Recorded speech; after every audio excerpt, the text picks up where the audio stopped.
Good morning, everyone. Good morning. Good morning, ladies. Morning. Morning. Morning. It's another bright and beautiful, well, sunny, rainy day in Trinidad and Yes. Tobago. How about you as well? Wonderful. So it's now 10:11 a.m. Atlantic Standard Time, and I am Simone Claxton, President and founder of the Sophia Miriam Foundation, nonprofit organization based in Trinidad and Tobago. And we are here yet again for another episode of Dream Big Girls Empowerment Program. So this will be our last of 8 consecutive Saturdays. However, I'll still be seeing you ladies once per month, every second Saturday. Okay? So July, we're going to do July the 10th, and then afterwards, August, September, October, November, and December. So just want to thank each and every one of you for logging in on time and for being here today. So we're going to have a small closing off session for the first phase, which is the 8 consecutive Saturdays, and we're going to be moving over into the mentorship phase of the program. We want to say a special thanks to all our sponsors who have supported us during this program so far. Special thanks to JMMB Group, and to Unitrust Corporation for their contribution, and also to AMCO, who have contributed personal hygiene products for you ladies. We want to say thanks to all our partners from all over the region who have collaborated and given up their time and everything, to make this program a success. Really, we have a great team on board, and I just want to thank all my team members. And I want to thank Mr. Mitchell for his, commitment and for all his hard work over the past couple of months in putting everything on the YouTube and producing all the, branding, etc. for this program. Okay, so we are privileged now to moving straight into the program. So you guys are going to get an opportunity. We have the National Pride Project. So each country will be presenting their project, just talking about, something about your country. Okay. And we'll have a couple of speakers as well. We have a gentleman named Mr. Nigel Blundell, and we also have Kareem Daniel Rice, who will be gracing us with their presence today. However, we have greetings from the marketing manager of JMMB Bank, and that is Ms. Carol Whitehall Moran, and she's joining us. She's on the go, but she's going to be logging in. She's already in, I believe, and she's going to give us a few words of greetings. Okay, and then we'll move on. Ms. Moran? Hello, good morning, everyone. Good morning, Simone, and good morning to all of the participants of the Dream Big Girls Empowered program. I'm so sorry that I can't join you guys by video. I actually had to pull aside a little bit. I'm on the road this morning, but I could not let the opportunity pass me by without saying a special good morning and a special greeting from the JMMB group. I know that Simone has and her team has been working hard these last couple of weeks, and I just want to commend each and every one of you for participating in this program. These days we're living in very different times, right? Very turbulent times. We would not have expected a pandemic to have hit us. We would not have expected some of the economic fallout of the pandemic that we have been experiencing, some of the social impact that we have been experiencing. So programs like this that instill you guys with the resources and the information that you need to face some of the challenges that we face is so important. And I know that Simone has been working with her team very hard over the last couple of years. JMMB is very proud to have been part of that journey. And we look forward to continuing to work with Simone and to work with you young ladies. You guys would have had the opportunity to have heard from Heather last week. Was last week, yes, Simone? 2 weeks. 2 weeks ago. Heather as the branch manager of our Port of Spain branch, and she would have given you some financial information, financial education that I really do hope that you young women take to heart and take that information and use it. Open up a savings account, start saving early. And the reason I am reiterating this is because it's important to be able to start at a very early age to start these practices. You don't want to end up to be an older person and still struggling, and this is the foundation in terms of having financial success open up a savings account and start saving. There's so many people today having experienced the pandemic, wish they had started early, wish they had a savings account, wish they had, an emergency fund started for times such as these. So take lessons from what is happening in the environment around you and really take stock of what you want to do with your lives and ensure that everything that you do it with confidence and you do it with positivity. So again, thank you, Simone, for allowing me the opportunity to just say hello. I wish you guys a great weekend. I'm hoping that this is a great closing for you guys today, and I look forward to working with Simone and team very, very soon. So Simone, I'm sure I'll be hearing from you very soon. Yes, Carol, thanks very much. It's wonderful to have you on board with us and the GMMB group. Thank you for your greetings. No problem. Have a good day, ladies and gentlemen. You too. Thank you for your time. Right, so as I mentioned, the National Pride Project, so we'll get to that shortly. So ladies, please ensure that you have your projects ready in order to present. Okay, so all right, Savannah, you're here, right? So just ensure you have your project at hand. Yes, I'm here. Okay, great, nice. So we're going to be moving into very important conversation.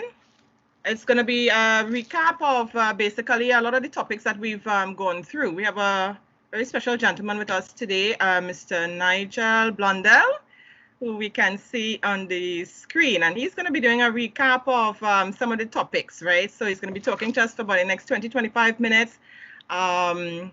He is actually the director of Advice Consultancy Services, which specializes in alternative healthcare, like Chinese medicine. And he is also a director at Ronin Security Services Limited that specializes in elite training for government officers in the sense of security, providing protection services, right? So he's going to be giving us a bit of information on holistic health, how to take care of ourselves, our mind, our body, and just recapping on various topics that we've spoken about over the past few months. So he's going to tell us a bit about himself, right? And the type of work that he does. So Mr. Nigel Blundell, the floor is yours. All right, good day, Simone. Thank you for inviting me to your group. Good day, ladies. I should say royalties. A little background of myself. I'm a certified therapist in the area of alternative medicine, Chinese medicine. I'm also certified as a hypnosis specialist, counseling. As Simone indicated, I'm also a director of it's a paramilitary company that is designed for training for government officers. Right? A little bit of my background, I served in the military for a very long while. And in addition to that, there was always an interest in understanding people. And hence I got into hypnosis. And I also got into various types of martial arts that have a high psychological training, component in terms of understanding people. I've always been interested in understanding people and understanding life and understanding this thing called energy, which we don't know much about. So basically, I am here at your disposal today to share some knowledge, survival for life. And I pray you all of God's success in all of your endeavors today. All right, so that's it in a nutshell. Some of the things are classified, so we'll keep it quiet. Right? All right, so some of the things you're going to hear today is going to blow your mind. All right? We live in a world, and sometimes the world can be quite strange, a strange place. Let me talk about,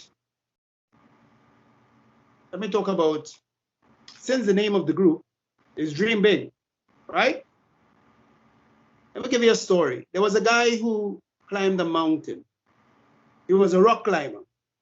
And he did well. And when he came down the mountain, he had no vehicle. So he had to go to the next town. So he just, when he realized that no car is coming in his direction, subconsciously, and highlight the word subconsciously, in his mind, he saw a car, a very beautiful woman, blonde hair, picking him up and dropping him into the next town. So he waited a while, and then all of a sudden, a car came, blonde hair woman, very beautiful. She picked him up and she dropped him into the next town. He said, wait a second. Anyhow, he didn't really pay much mind, but on a subconscious level, he realized that something really interesting took place. Then he went rock climbing again, and same scenario, he needed transport. So then he pictured a blonde woman, blue eyes, and a Cadillac. And lo and behold, blonde woman, Cadillac, picked him up and dropped him to the next town. He said, wait a second. I think I have found a secret here. By the way, he wrote a book called Word Language. We'll get to that just now.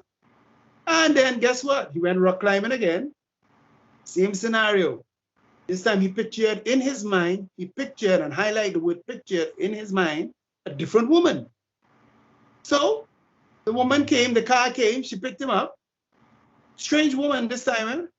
And guess what? He spent the night by her. And he went to the town, the town that he wanted to go the other day, which he had planned to, the following day. So he decided, he said, wait a second, I have found the secret. So he went by his friend and told the friend the whole scenario. He said, boy, I just discovered a way that I could think something and materialize what it is I'm thinking. So he tried the same experiment by his friend. Only to realize that it didn't work. So he wanted to find out why it didn't work. Then he realized that to go up the mountain and come down and wait in a car required passion. Not only that too, so passion 1 and 2, he envisioned in his mind and he held the vision of the woman coming to pick him up. So the secret was, whatever it is that you're dreaming, you have to hold it in your mind and see it in 3D, not 2D. If you're watching a movie, you are in 2D, 2 dimension. If you decide to watch a movie in 3D, when you put on the goggles, it's like, oh my God, like Jurassic Park or one of those movies. Oh my Lord, I'm inside the movie. Wow, there's a bullet here. Ooh, a sword here. And, you know, you're actually in it. You have to view your life like that. First, you have to know what it is you want in life. And the second, you have to envision what it is you want, right? Envision what it is you want as though it has already happened. You hear that? You gotta put yourself in it as though it's finished and hold your mind to it. That's it. And thirdly, have passion. And 4, don't doubt. Remember I told you that he wrote a book called Word Language? So what it is he found out is that the world of don'ts don't exist. How could you tell somebody, don't here, don't run up, don't go over there, don't go on that branch? Listen to the words that I'm speaking. What don't does, it cancels the positivity that you have in your mind. Whatever it is that you want in life, or whatever it is that you're thinking, dreaming, hoping for, the don't and the nots will destroy it. If you tell a child, don't run over there, how could you tell a child, don't run over there? Because the mere fact that you say it, there's something that compels the child internally to do it, to go against the instruction. So what you need to do is start to attack your vocabulary and take out the don'ts, the negativity inside of it, and start speaking to yourself differently. So see yourself, see your dream as though it has already been done, and hold it right there and leave it, and it will materialize. I'm going to talk about, there's a very famous pop star, and I could tell you about her past, and it's going to blow your mind when I tell you who it is. She sat down in a class. She always wanted to become a pop star. And she knew what she wanted, but she didn't have the keys to move from where she was to where she wants to be. So she needed that. So there was a gap. And she always had this big dream, I want to be a pop artist. But guess what? She sat down in a Jewish class that was showing people how to use various names of God, right, to affect your present condition. And she was interviewed and they asked her, well, how did you move from A to B or A to Z? And she said, a certain doctor taught me Jewish Kabbalah. Can anybody tell me who that pop star is? Anybody want to make a guess?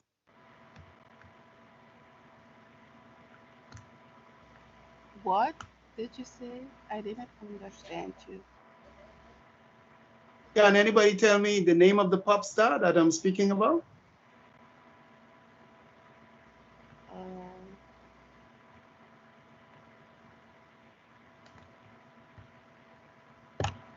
Oh. All right. Nobody knows? All right. Rihanna. Oh, yes, yes. I actually woke Rihanna. up and wanted to say that. Rihanna. She always wanted to be a pop star. And guess what? She is now. But she wasn't like that all the time. She had an idea. She would think big. And when she used the names that was taught to her, she found out that, wait a second, I could create my future. I could make my dream a reality. My dream have to move from the point of just being a dream into reality. So she used that particular platform, right, which gave her the key to unlock her greatness. She held the concept in her mind of what it is she wants to do. Everybody understood that? Yes. Do you understand? Yes, yes, sir. Nice, nice.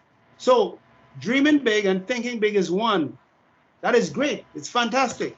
But you have to see it in 3D. Write that down and ponder upon it. See it in 3D. See it done. If you want a house, right? Picture yourself in a big house, land, right? 4 bedrooms, jacuzzi, swimming pool, a saltwater swimming pool in the house. Yeah.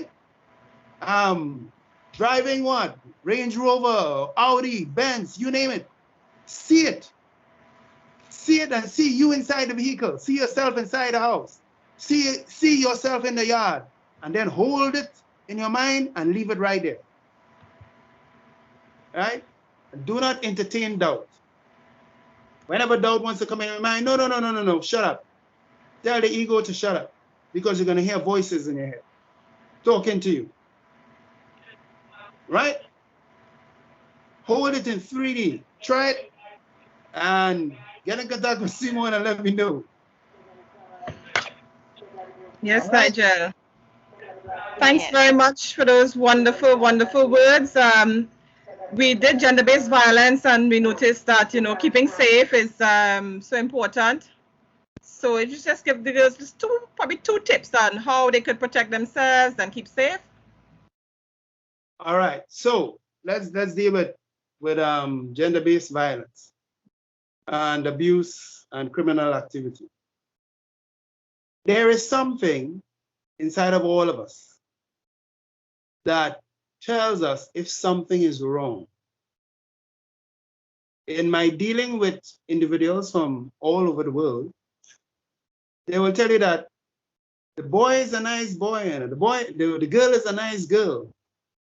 But I always knew that there was something about him that wasn't right. I always knew there's something about her that is not right. And you realize that some people marry, some people get together and hope that somewhere along the line, things are going to change. We need to realize that because something took place in their past, which they never dealt with properly, surfaced in a relationship. There are some women and men who have been abused by their fathers sexually, or raped by their boyfriend or some uncle or something, and they keep that thing quiet in the family. And these people try to go and have a relationship. So you have a pent-up anger, you have a psychological wiring to attract other hurting individuals or abusive individuals, just like your father or your boyfriend or somebody or some family member. And you realize that you're in a tailspin and you can't seem to get yourself out of that control. So there's something that I do, right? If I ask you, so I'm going to show you how to break the program. So first, you have to realize that there's something inside of you to know when trouble is coming. Somebody ever ask you for money, right? No, pay attention now. Huh? Somebody asks, hey, give me $100. No, Mountain, I'll give it back to you in 2 weeks' time or whatever. And in your gut, you know that something is wrong. Asking you for the $50. Hey, don't worry yourself, 100. And you're troubled, eh? Inside you, it have something like, I ain't feel she'll pay me back, you know. I ain't feel he'll pay me back. But you know what? He's my friend, he's my family, or whatever it is, you know, so I'll give it to them. So you decide to take out $100 out your purse and pay the person. Give it to the person. Only to realize that when you give it to them, you know within yourself you're not going to get it back. There's something inside of you. If you're in a relationship, in fact, there was a good friend of mine from the States. She was living with her boyfriend. She had a kid with her boyfriend. And she said, Nigel, I just got up. They were living together in an apartment and run to the washroom and started vomit. I said, why did you do that? She said, I felt in my gut that something wrong was going to take place or he was going to do something to me. So that he tried to kill her. He tried to kill her. And she escaped out of the apartment. I think she tried to stab her or something like that. But she sensed it in her gut. What I want you to do is to start to pay attention to the alarm signals inside of you. If you're walking down the road, there's something called an awareness, right? Just remain calm. Look down the road or around you and look inside yourself and see if there's an alarm going off, or if there's a peace, or if there's a funny feeling of something is not right here. You might be able to put your hand on it. Some people have trained this particular sense and can actually tell you what is going to take place. Inside of all of us, we have it. You don't have to go through no training or whatever. What I'm saying, listen to your senses. Let good sense prevail. Don't go in certain places where you can be a target, especially in the nighttime or lonely, abandoned areas, right? If you realize that something is going to happen, right? What you have to do, and I suggest that if it becomes physical, for a man, if a man attacks you, go for the eyes and go for the groin. Explore the weakness of your opponent. 2 fingers to the eyes, that's it. Then you call the police. Call your family members if something happened. If you realize that somebody is about to take advantage of it. The main thing is to get over the fear. There's a particular thing that we use in our training to help people get over fear. In my training, I would pull a gun on you and something is going to happen. So think about me pulling a gun on you. And the first thing that's going to happen is that you're going to be scared. Your breathing will change. So I'm going to show you something. Before something hits you, whether it be physical or if you want to say spiritual or whatever, if you believe in it or not, your breathing pattern changes. You mark this down, you know. Mark it and just go think about it. Doing it today, your breathing pattern will change. If somebody's about to harm you, rape you, kill you, kidnap you, something, your breathing pattern will change. The person's mentally thinking upon you. That's a good target. So today, I'm going to do that person some hurt or rob them or take advantage. Your breathing pattern will change. What you have to do is to learn to breathe. So there's a breathing exercise where we teach you where to breathe from your stomach and not your chest. When somebody is afraid, they begin to breathe in their chest. And what happens is that the chest does not have the enough capacity for air. So what would happen? The person will begin to hyperventilate, they start to shake and tremble. You know, sometimes when somebody's scared, we see them trembling and we laugh at them. Look at them, you're scared, they're scared. That's because they're breathing in the chest and not their abdomen. If you learn to breathe from your abdomen, you will conquer a lot of your emotional issues. The emotional scenarios that take place in your life or that has taken place in your life, if you learn to breathe from your abdomen, you will take charge of your emotional issues. So learn to breathe from your abdomen. So what I'm saying is that, coming back to what I'm saying, you are in a scenario, so we've gone into self-defense and breathing now, right? And what the Russians do, they learn to breathe from their abdomen. And if you realize that you're in a certain position, right, to protect yourself, a life and death situation where it's going to turn serious, you go for the eyes and you go for the groin. Poke all your fingers. I showed you 2 fingers just now. Just open your hands like this, and if you have nails, better go straight to the eyes. And run. Run like hell. Right? Run or kick them in the groin. And run. Sometimes they come in pairs. Just go for the eyes. Do it fast. Eyes. You're going straight for the eyes and then run. Take off. Make sure that what you could do, you could have like phone numbers, emergency numbers, police, right? You could have family members, somebody that you could call in a spur of the moment, right? If something goes wrong, right? And you go and report the matter to the police officers. Let them know that somebody tried to attack you and you defended yourself. Make sure you go to the station and report it. Because what could happen, the person you attack could go to the station and say, this woman attacked me, or this girl attacked me. And next thing you know, woo, woo, woo, woo, woo, woo, police coming for you. Yeah. So go and make the report. Tell parents, family, whoever it is, go to the station and make the report. Right? If you can't get to the eyes and hold it down here, hit them in the groin. Hit them in the nuts. Kick them. You understand? And kick them hard, very hard. And run like hell. Right? The main thing is that you must survive this. You do not want to be on the papers in your country, on the newspapers in your country, or on television. This person was attacked. No. Don't waste time. Right? So there's a level of sensitivity. Just calm yourself and learn to breathe from your abdomen. One of the ways that you could try and master this, lie down on your back, put your legs up, elevate your legs on a chair and put a book on your stomach and allow your stomach, when you inhale, to raise the book, right? It will expand and then deflate when you breathe out. So when you inhale, your stomach should swell. And when you breathe out, it will go down. Simple exercise. That's learn to breathe from your abdomen. Babies do it naturally. And as they get older, they learn how to breathe in their chest, which is bad. So become an abdominal breather.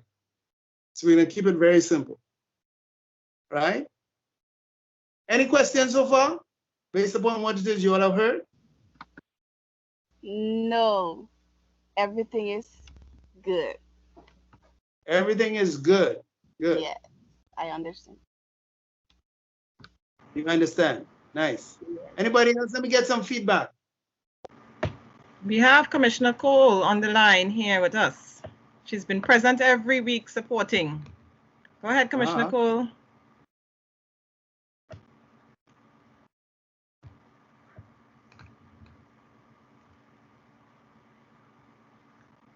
Go ahead, we're not hearing you. I think your mic's not muted, so we're not hearing you.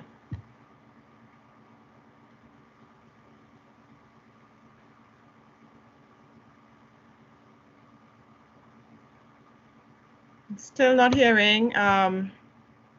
Must be some technical difficulties. Okay, so in the meantime, is there anyone else? Any other girls want to ask any questions? What do you think about this information? I think it's very, very important, very valuable information to help keep you safe, use your intuition, be more in tune with yourself, be more aware, and also physical things that you can use to protect yourself. Okay, and holding on to your dreams and your visions with passion, no doubt, and using the right language. I don't think it could be better said. Yes, Cheyenne, go ahead. Well, I would like to thank Mr. Nigel for his advice because I think his energy is awesome. It's wonderful. His advice is also awesome. And the combination of spirituality to value your instinct and gut feeling to protecting yourself, self-defense, and I think it flows together. I really think he's doing an amazing job at helping us females to become a better version of ourselves. I really appreciate it. Thank you, Mr. Nigel, and thank you to all the other leaders of the Sapphire Miriam Foundation for doing this for us girls and bringing all of these gems for us. Thank you so much. Can I say something? Yes, sir, you may. To all of you lovely ladies outside there, and I see you as beautiful ladies, and not as play toys. Have a strong self-esteem about yourself. Don't let any man call you a hoe or call you something that is degrading. You have a right to demand respect from anybody and have a high respect for yourself. If you're in a relationship or deciding or thinking about getting into a relationship with any man, boy, whoever, do a background check on the person. Do a background check on the parents. If there's some kind of mad thing happening in the family, you need to do your investigation because that is the person you'll link up with in life. So just to see somebody, I love him or love her, not good enough. Not in this day and age. You have to know somebody's past. Now I'm gonna get into something a little technical. How much time I have? You go ahead. Next 10 minutes. All right. What's the lowest age in this group here? Supposed to be maybe around 13. I don't think we have anybody. Probably, yeah. Okay. All right. So sometimes, and this is coming from my heart here. And then I'm just going to talk about, after this, I'm going to talk about what to eat to keep yourself healthy. Sometimes a lot of people are becoming quite sexually active around this age, right? Some of them have diseases in them. When there was a particular medical course that I was exposed to, we had two American doctors. Well, one was from Kenya, but she's in the States, and the other one was from the United States, and both of them are apparently working together. Brilliant women in terms of medicine. And what was brought to my attention is 19 million STDs, new STDs that was on the market that a lot of people were unaware of.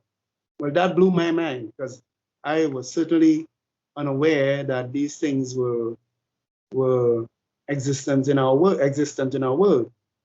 And some of them are so dangerous. You just have to lie down on the person. You don't even have to engage in activities with the person. What it is I'm saying in all of this, find out the person's sexual history. You have to get involved with somebody. Find out a lot of things about them. Let them go and do their test. They love you want to move with the person, right? And you see, you cannot tell certain teenagers, no, don't do it, or it doesn't exist, or put your head in the sand and forget about it. Don't worry, it will change. No, nothing's going to change. A lot of people are getting involved into all types of different things. Let me explain something since I'm on this stuff, right? Let's talk about yeast infection. In the 1800s, the antibiotics in the hospital was colloidal silver. all right? It didn't have what you call antibiotics. What happened is that people who were sick in the hospital started getting better when colloidal silver was introduced. And what happened, the doctors were no longer working, and the nurses were no longer working because everybody was getting better. So guess what? They removed the colloidal silver and they put antibiotics. Well, antibiotics, yes, it is good to drop certain bacteria and infections and stuff, but it also puts yeast in the body. Yeast infection. Now, the thing about it, when yeast gets into the body, because there are various causes of it and how it could get into your body, also through individuals, right? There's a nerve in the stomach called the vagus nerve. Inside the gut, it has billions or trillions of bacteria, good bacteria. But when the yeast gets into the gut, the yeast begins to attack these bacteria. And via that nerve, called the vagus nerve, which runs from the gut straight to the brain, the yeast is able to control the mind of the person. So now we're getting into something called food and behavior. So sometimes what it is you are involved with could affect your thinking and affect your mind. There are certain foods, when you eat, it will begin to affect your mind. So this is why when you go to the grocery, so we're jumping into this thing here now. When you go into the grocery, your mindset should be aware of hydrogenated oil. So start to read the ingredients list, and all the products that you have in the grocery. Once you see hydrogenated oil, you need to stay far from that thing. Hydrogenated oil gives you a whole range of diseases. Heart, diabetes, stroke, blood clots, and the list goes on, right? And so be very careful what it is you buy and put inside your body. Be very careful who you allow into your space, toxic relationships. There's certain people get you unhappy. You need to run from those individuals. Once they're unhappy, sour individuals, run away. Keep your peace, keep your sanity, keep your happiness. Relationship going sour, run. Or get counseling. Don't be bogged down. You are beautiful and stay beautiful. You are blessed and not cursed. And see yourself, right, as royal material. Do not allow anything or anybody to cry you down or to try and dump you down. Keep your head level on your shoulder, right? And be modest as women, as young women. Take back that which belongs to you rightfully. And do not allow this world to dump nonsense in. Right? So I just decided to bring that in because I felt the need to, because we live in a world with all type of beliefs and systems. So I just decided to bring that home. And like I said, do your homework on the person. Find out about them technically before saying, yeah, let's go into this deep relationship. Find out about them. Find out about their parents. If their parents have died, find out. If somebody raised them up, find out about the individual. Right? Find out about the personality, if that personality will mesh good with yours. Find out where is the man going? What's your vision? For the young boy, whoever. Right? What's your vision for me? Where are you headed in life? What's your purpose coming into my space? What it is you're looking for? Or you're just looking for sex or something? So you're just looking to have a good time then. So I am some donkey for you to ride. So yes, be very straightforward. Since you do not have a vision for my life and even for your life, then there's no need for me to be in your space or for you to be in my space. Because I want something in life. I want to go somewhere in life. I want to achieve something in life. Right? So probably next time, probably a couple of years from now, I will address you all as Dr. So-and-so. All of you. Right? See yourself. When I say doctor, whatever it is that you're interested in, if it's IT or engineering or medicine or or law or whatever it is, right? That you would have gone to the highest, go get your degrees. Do not allow anybody to hinder you from achieving your goal. Hold your mind and see yourself already graduated. See the certificate on the wall and feel happy within yourself that, yes, I have achieved what I have set out to do. And don't forget, earn and demand, let persons around you give you respect. Take your respect as a woman, as a beautiful young lady. You are not somebody's play toy. You are beautiful. You have royal material. Right? Okay, I think I've said enough. Thanks so much, Nigel. I mean, my only regret is that every young woman in the world can't hear this, this information today. I'm telling you, because if each and every one of us as young women take this advice and know how valuable we are, and do as you say, check out, and be selective of who you let into your space and that energy, we would be much better individuals. We'd be safer in mind and body and spirit. And don't forget to save. Don't give away, don't spend away all your money, right? You can get 6 cans. One is long-term, one is short-term, one is play. When I say play, you want to do stuff. So you have some play money, and when that money finished, it's finished. Don't go diving into the other jars or the cans. Learn to train yourself to handle money, right? Yes. And begin to save. There's a pleasure in saving, So true. Even if it's $1 a day. That could go far. Yes, that will go far. Yeah. For 1 week, and then a month, then 2, 3, 4, 5 months, then a year. Really right? Learn to save. Yeah. Thanks, Nigel. Right. We have Commissioner Cole. Let me hope that whatever technical difficulties is sorted. Commissioner? Are you hearing me now? Yes, we are. Good morning. I have listened attentively. Yes. And there are great salient points that you would have imparted here today. One of the questions that I have for you as you talk about toxic relationships, what if the toxic relationship here is within the girl's family?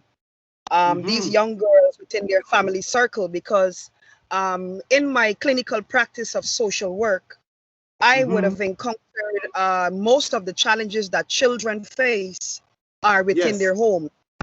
All the research will show that the most dangerous place for children are within their homes, and the people who harm them mostly are those they trust, not the stranger, because we often teach them never to trust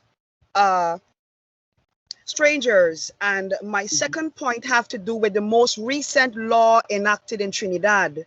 I think the Attorney General was recently celebrating that he was able to get the ability for women, this is to carry the pepper spray.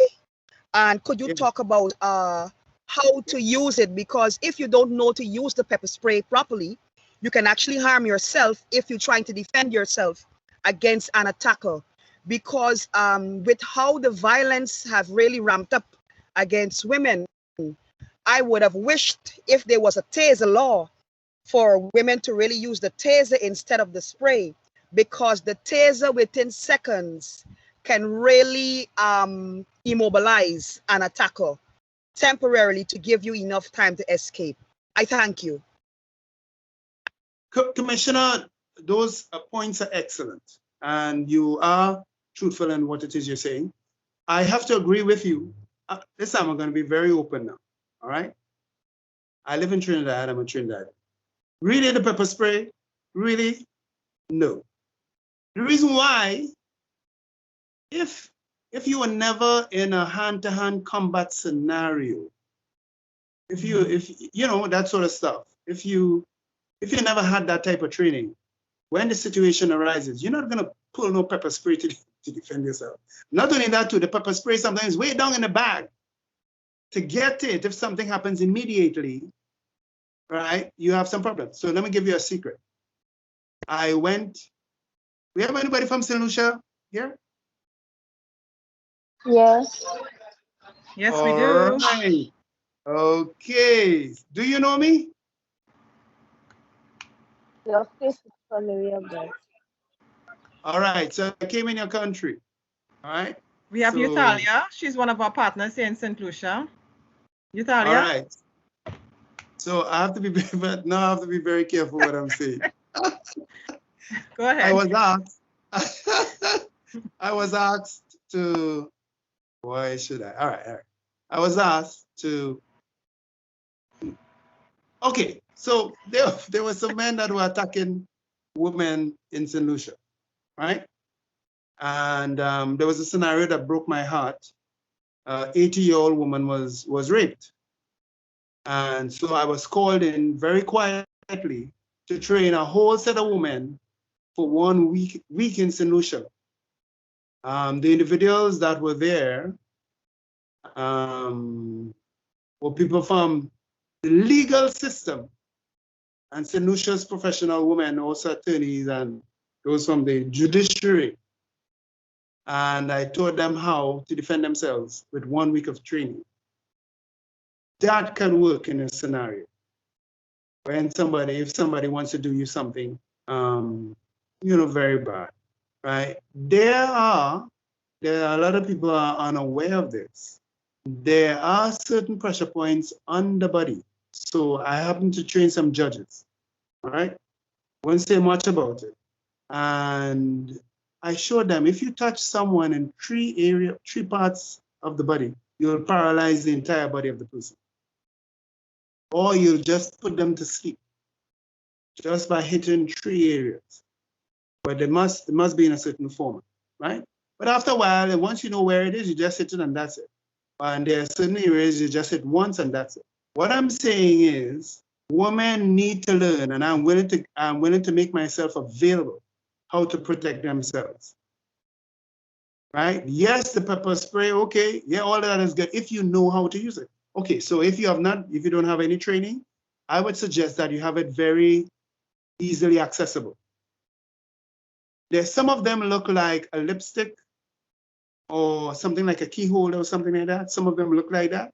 If you can have it outside your bag, if you're walking with your bag or something, right? So that if you have to use it, you'll get to it fast, not down in your bag. Some of them, if they're driving a car, don't put it in the pouch. Put it right on the door. So you could get to it fast. The whole idea is to get to the thing fast enough so that you can use it. Yes, and I'm in agreement with the taser. There are some touch lights, that when you put the light on, it have a taser attached there. So you could tase somebody, so all of those things that you could have them again hanging on the bag like a key ring, and it's easy at your disposal. You have a right to protect yourself. Woman, you have a right to stop any man who wants to invade your privacy. I don't care who they are.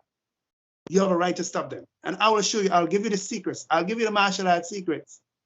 When I showed those judges and what to do, like they were blown. And in fact, I didn't know, and here they said, this is the punchline. I didn't know that I had judges in my class.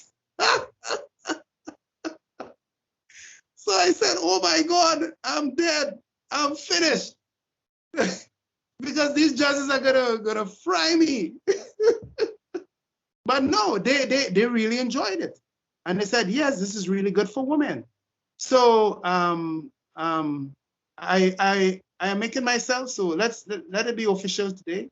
I am making myself available to you, all right, because I care about you and I hate how the men, we have had a lot of murders in Trinidad, killing the wife and then hanging this up. What kind of sick craziness?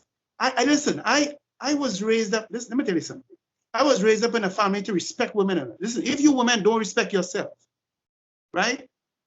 Other people will continue to take advantage of you, You have a right to put a stop to this nonsense. Okay, so if it's dealing in the home now, so let's go to the home now. If you have certain laws that will protect you, fantastic. We need to find out about those laws and show you what you can do. or get in touch with some social welfare person, something like that, where you could talk, or someone, not even the family member, might be appropriate because of what it is going on. But oh God, my Lord, let me give you something a little bit. Forgive me, women who you all probably might know about this, or if this is happening in your home, please forgive me for what it is I'm going to say. There are some fathers, right? It is in the culture, hear me well, to sleep with their daughters, right?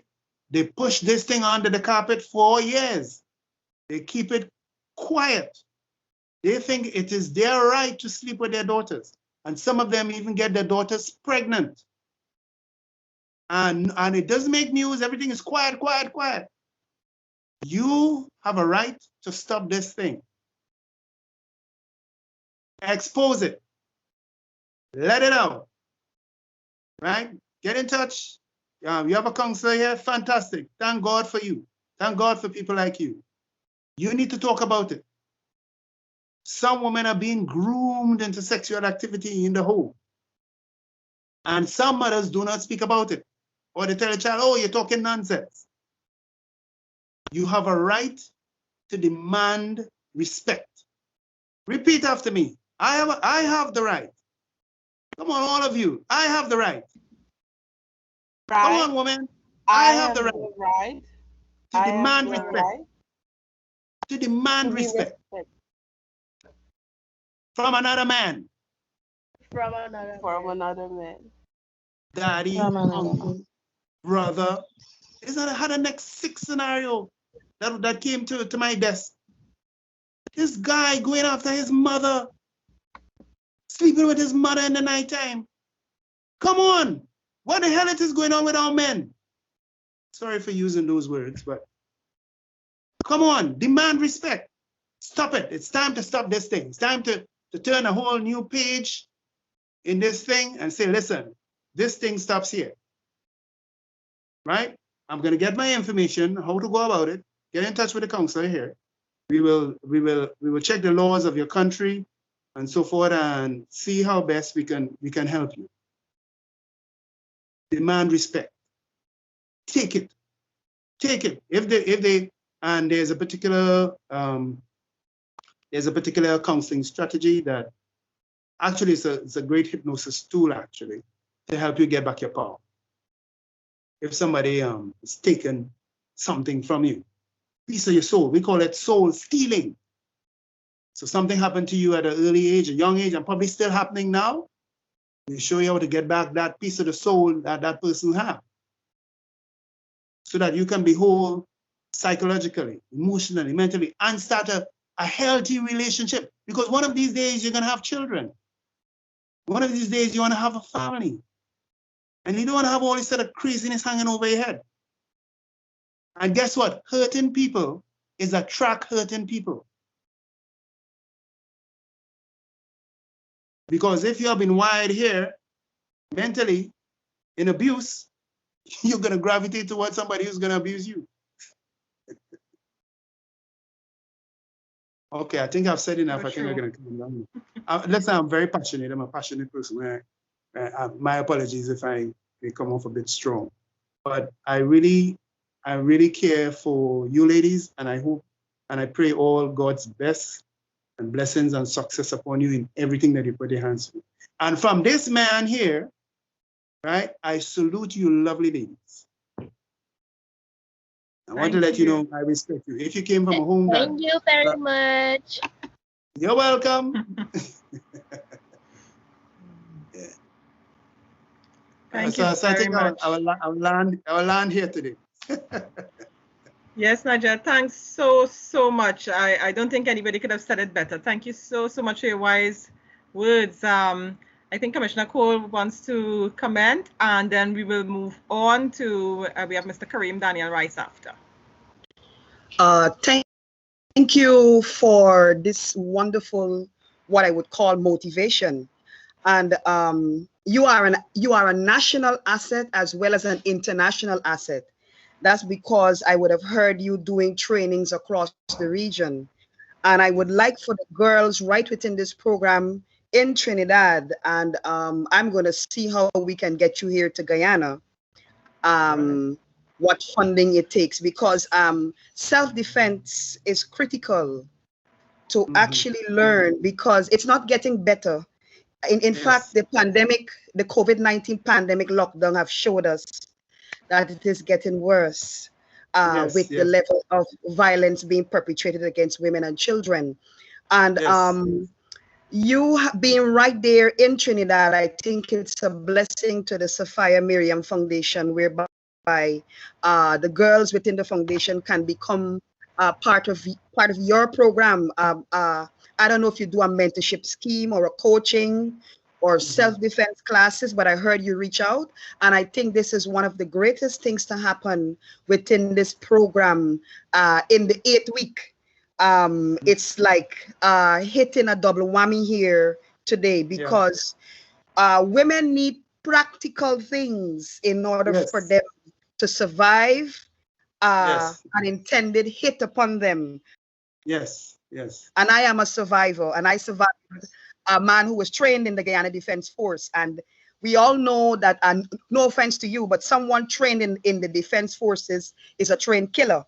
And to escape with your life, you've had to be clever to win the battle and the war. So I would like for you to make the girls battle ready, for them to have similar skills like a soldier, because that will keep alert to dangers around them. So I just want to thank you from the bottom of my heart for being here today, and the Sophia Miriam Foundation and team for what they would have been doing over the past 8 weeks. And I think today culminates what I would call the real icing on the cake here, with you coming on board to continue to give practical skills and help to very vulnerable women and girls who need you. So thank you very much. And your mama must be a very special person. I'm not saying that your daddy isn't, but I know that many mamas in the Caribbean would have raised their sons. God bless you. God bless you too. Thank you, Commission. Thank you. Thank you so much. Right, thank you. Very, very valuable information here. So moving on, we're going to play Mr. Kareem Daniel Rice's song, and I can see him on my screen already. A young man who's been advocating for mental health and for progress amongst youths. So we're going to introduce him. He's going to tell us a bit about himself. He's into the creative field of songwriting and music production, etc. So we're going to play Mr. Kareem Daniel Rice's song. It's going to give us some inspiration about leadership.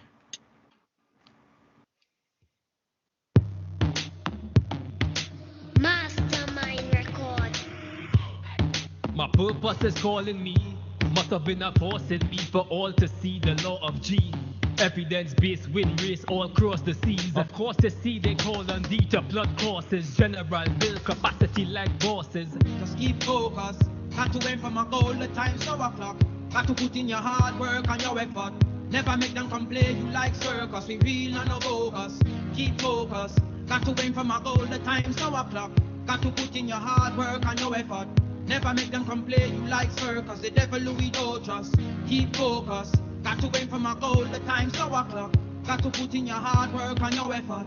Never make them complain you like circus. We real and no bogus.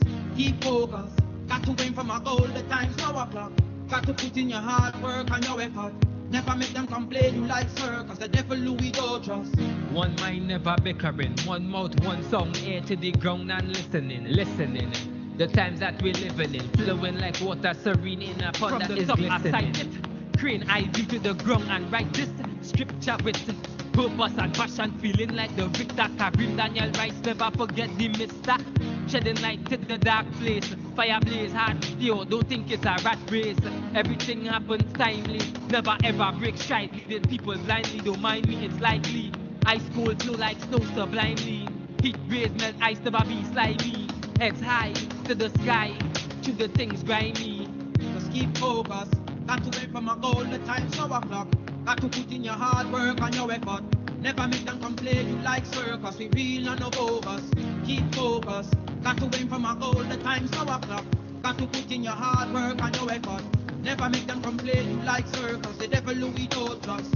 Keep focus. Got to aim for my goal, the time's now o'clock. Got to put in your hard work and your effort. Never make them come play you like circus. We real and no bogus. Keep focus. Got to aim for my goal, the time's now o'clock. Got to put in your hard work and your effort. Never make them come play you like circus. The devil Louis don't trust.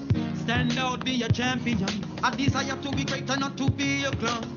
Undisputed with the crown. Be extraordinary, be not the ordinary, be not no little minion.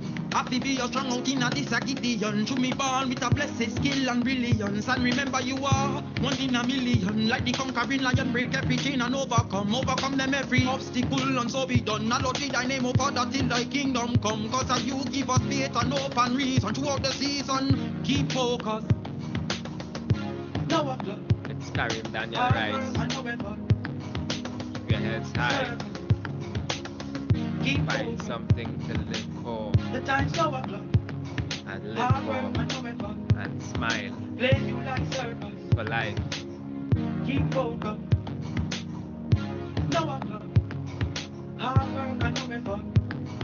Play you like circus. The devil will be torture. Mastermind record. Hard work and no effort. Play you like circus. The devil will be torture. Reaching out to every youth. Keep focused. Ever meek, ever humble. Already. Mr. Rice, give us a few words of inspiration. Hello, good day. Can you guys hear me clearly? Yes, we can. Yes, we are. All right, awesome. Thank you so much for having me. I really appreciate the opportunity. Thank God I have been preparing and the opportunity arose. So there's no such thing as luck, there's only preparation. Setting the tone for my sharing, I'll just bless you guys with a short poem. All right, it's called Life's Too Sweet. And the first line is actually Life's Too Sweet. So let me go. Life too sweet, today is good. Smile bright, that you should. Let the worries blow away. I know you could. Remember my second sentence, today is good. I really mean this, praying to God that you feel this in bright times, mostly more so in the darkness. Keep heads high, come let's chat this. Flames lit by the fire sparking. My name is Karim Daniel Rice. I'm a mental health advocate. Currently, I do a lot of motivational speaking as well. Gender-based violence is something that is very important, extremely important. So currently I'm training, I'm a fellow in the Federation of International Gender and Human Rights organization, receiving training for gender-based violence and in order to help serve my communities. I'm from Trinidad and Tobago, Central Trinidad to be exact. I'm a youth leader, audio engineer, mental health advocate, and a parent of a young man, 8 years, and a beautiful young girl who's going to be 10 this year. And a lot of what Mr. Nigel B shared is very important, especially in terms of defending yourself. And this is the language I share, or the language I speak with my daughter about. Now, I'm 28 years of age, so I may look extremely young. It's just the way I view the world and how I carry about myself, and that has me the way I appear to be. All right.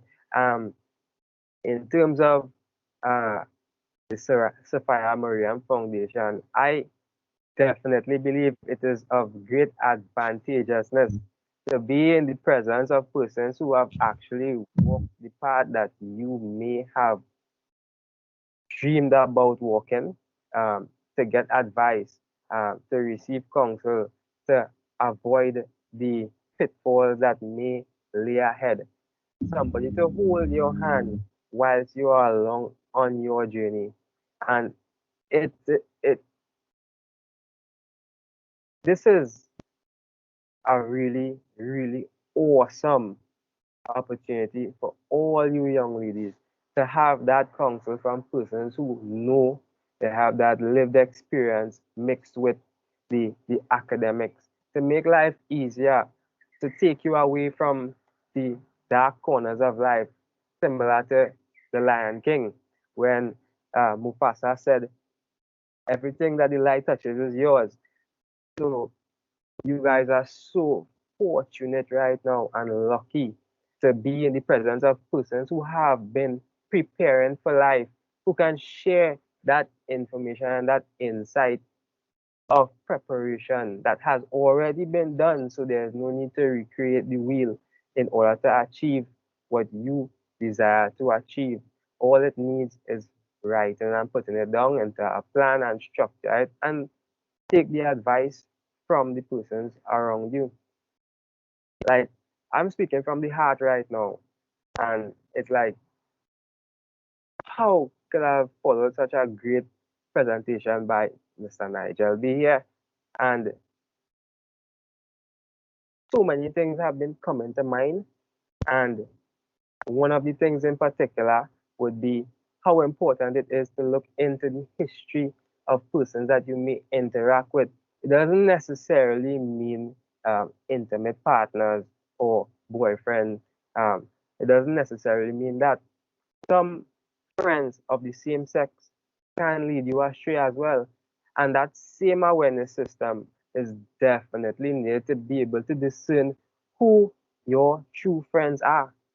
Because you can have such a bright future and your own friends, your own colleague could lead you astray, introduce you to their brothers, introduce you to their cousins, and entrap you in situations that you didn't even have the foresight to understand, because at the end of the day, they were thinking, or me think that this is my friend, they wouldn't do this to me. So it goes, it's really, really, really, in the grand scheme of things, it's not just about the male perspective. You need to be having that awareness for everyone you come into contact with. Now, I share on mental health. I've been living with a mental health condition for the past 8 years, going on 9. All right. And unfortunately for me, I would have had to do a lot of the groundwork to understand my history in order to teach my kids, because it is bigger than me. It is bigger than me, right? It is bigger than me. There isn't a lot of information about schizophrenia. They talk about anxiety, they talk about depression, but I needed to go deeper, because if I don't go deeper, I may have been lost in situations that nobody in my family took the time to understand, right? So I was going through something all alone at the age of 21. So coming out from that dark place and sharing with the people, I could definitely be in 100% agreement with Mr. Nigel B in terms of the breathing, the dieting, the martial arts. It's very, very important young ladies learn these things to protect yourself. It's not like, and this is a personal conversation I would have had with my daughter. See the world as a battlefield. Be a warrior. Even though we were taught certain things in our society, it doesn't necessarily mean that, hey, women supposed to be at home alone doing things. In my mind, I see my daughter as a warrior.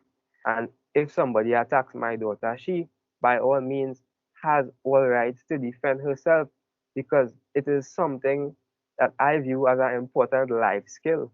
Because we are in the world, we're in a realm now of equality and equity. And women are not the weaker sex, they are just different. They are just different, and they have strengths that men don't possess, and it's vice versa.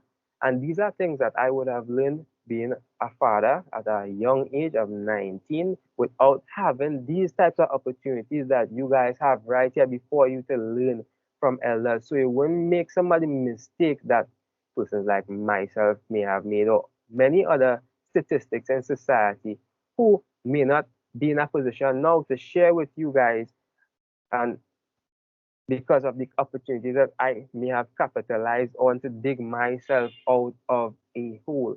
All right. Oh, somebody raised their hand there. They can go ahead and ask the question. No? Cheyenne, did you want to say anything?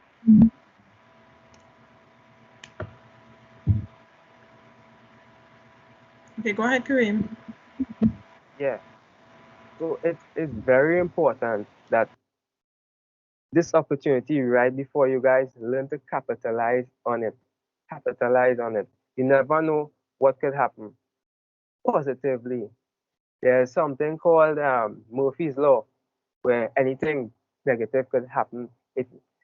But persons don't think that maybe if there's a Murphy's Law, there's something in reverse of Murphy's Law. If you keep it absolutely optimistic, things will always positively work out in your favor.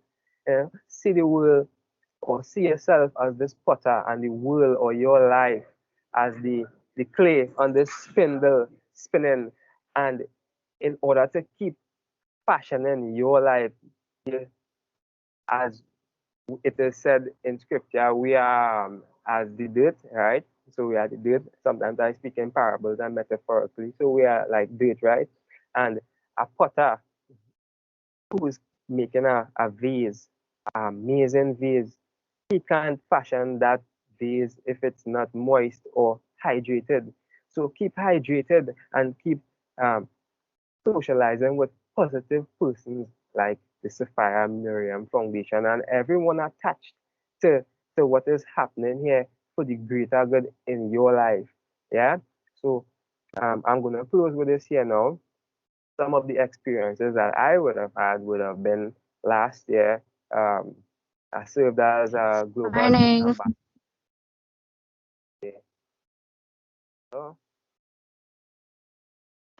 Go ahead, Kareem. Last year, I served as a Global Peace Ambassador with the Global Peace Challenge 2020. That was a Global Peace Ambassador program out of Vermont.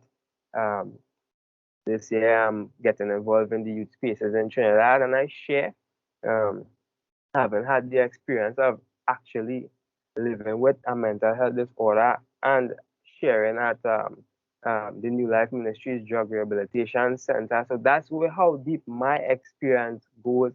And coming from a scouting background, having represented the country at a young age in Jamaica and the UK, and from that bright beginning to the dark times, I could see where I went wrong now. And I'm here to tell you today, you don't have to go wrong. You could have a path designed for you by receiving the mentorship and trusting in the experience of the person. So hopefully I'm not boring you guys here. So I'm gonna close with this poem once more. Life too sweet, today is good. Smile bright, that you should. Let the worries blow away. I know you could. Remember my second sentence. Today is good. I really mean this. Praying to God that you feel this in bright times, mostly more so in the darkness. Keep heads high. Come, let's chat this. Flames lit by the fire sparking. Yeah. Thank you very much, Kareem. Very, very positive young man, Kareem. He's been pushing and, just creating havoc in a good way, right? He's very, very positive, and I'm really glad for his words of wisdom. And as he said, learn, take this as an opportunity, young ladies, to learn from the experiences of others, right? Don't have to go through the same mistakes. Really learn from, from this opportunity.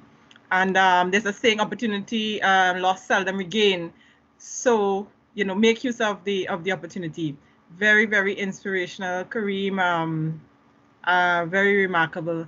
We have two really remarkable young men with us today, Nigel and Kareem. And I must say, whenever you speak with them, you get that. Every time if I call Nigel, he's always on top of the world. How are you? On top of the world, you know? And it just gives you that, even if you're not on top of the world, you get that on top of the world feeling as well, you know? And it's the same with Kareem. He's always so pleasant and positive that they really give you such positive vibes, you know? And in a society when, you know, there's a lot of negativity, you know, surrounding, you know, men and their behavior, it's really lovely to have positive young men amongst us to inspire us and give us that, that hope. So I want to thank them for supporting the foundation and for sharing, you know, their experiences with us. So great. So if any of you young ladies would like to comment or ask a question, now is the time, because we'll be moving into the National Pride segment where you'll have a chance to tell us a bit about your country. So any questions, ladies, before we move forward?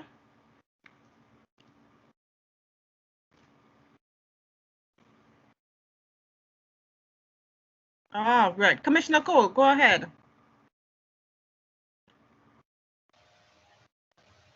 Good morning. Can you hear me again? Yes, we can. Hi, Kareem. Greetings. I would like to ask you if there were 3 important lessons that you would have learned in your ambassadorship program. Did I hear you right? Youth ambassador?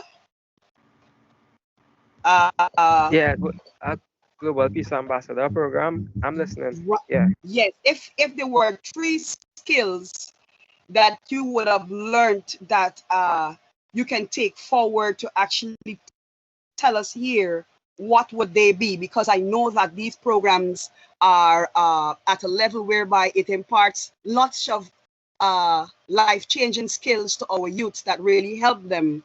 Us here in Guyana, we have child rights ambassadors. This is with the Rights of the Child Commission that I sit on, and then there's also the CARICOM youth ambassadors. So I know the ambassadorship programs are really vital to enabling our youths to move forward in a really productive and motivating way. I thank you. To answer your question, and thank you for asking. 3 important skills I would have learned. Learn to pay attention to different time zones, right? We live in the West Indies, so the time zone may be Atlantic Standard Time or Eastern Standard Time, right? And so my colleague in New Zealand would be carrying a different time zone from me, right? So in terms of managing my schedule, I have to be paying close attention in order to make the meetings or have the conversation, right? As one. A second thing that I would have learned is, do not be afraid to be wrong, or do not be afraid to share your culture, right? Now, why I say this is, there's a saying, and I may be paraphrasing this saying here, a king isn't praising his village, or something more along that lines, right? Persons don't see the value, essentially, persons don't see the value of their culture. And foreigners or persons in a different part of the world, when they hear you speaking your native language, or they hear things about your country, they're going to be like, wow, they gravitate into it. They want to hear more because it's like new to their ear, to their mind. So you stand out. So they have value for you that you may not even know that. Is it possible to be loved that much? 3, working or collaborating on projects internationally with persons from all the from around the world, it only adds value to the individual, or it can boost character, it changes your network, it changes it could change your resume, it opens opportunities, it creates friendships. For instance, you may want to take a vacation or travel the world after the lockdown or whatnot. That presents an opportunity there, so long as you're capable of sustaining the relationship. So it's like, it happens virtually, we were meeting virtually, but the sky is too small.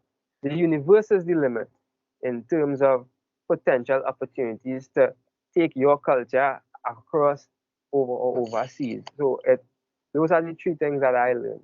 Yeah, hopefully I was able to translate my thoughts coherently. Yeah. Yes, Kareem, thanks very, very much. That was wonderful. And I think it really leads nicely into the other segment where we talk about national pride, because sometimes we take, things for granted, and simple things like, as you say, maybe our accent, maybe foods we eat, etc., and details about our country and our, culture. Other people really appreciate it. So I think this forum is a wonderful opportunity for the girls to exchange and share about their different territories and their cultures. So we're going to move into that segment. I'm not sure who's going to volunteer first. Don't all rush at the same time to share their presentation. So what about Savannah? Can we go with Grenada? Hi, good morning. Morning, Savannah. So you share your presentation or your information, whatever you have regarding your country. Good morning. Yes, good morning. Go ahead. So we have Savannah, and are you sharing it with anybody else? Angel and I did this, so Right. I'm presenting on behalf of both of us. Okay, great. Grenada, the island of spice, and everything in it that's nice. And when you think of beauty spots, Grenada really has a lot. Good morning, everyone. I am Savannah, and today I'll be presenting on my country, Grenada. At 61 degrees west and 12 degrees north, you will find the small island of Grenada. With our national colors being red, green, and gold, each color has a meaning. Red represents the fervor of the people, gold our sunshine, and green the lush vegetation.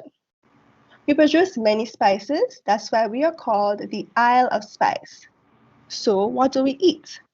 Well, I am pretty sure we all here do share similar foods, but what is most different is our national dish, oil down. Does it sound appetizing? Well, all in one pot, provisions like breadfruit, fig, and dasheen with meat is totally optional.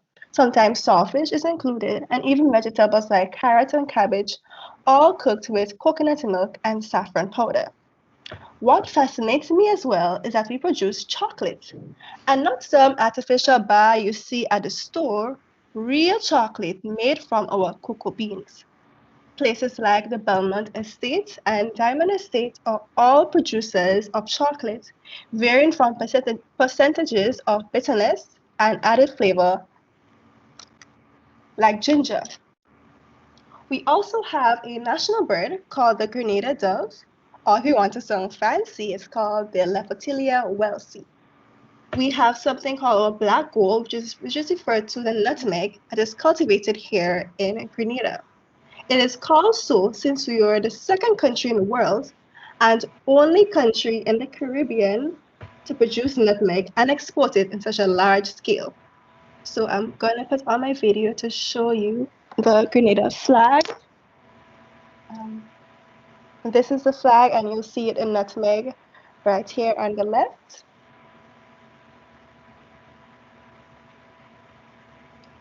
Right, so I'm pretty sure many other islands.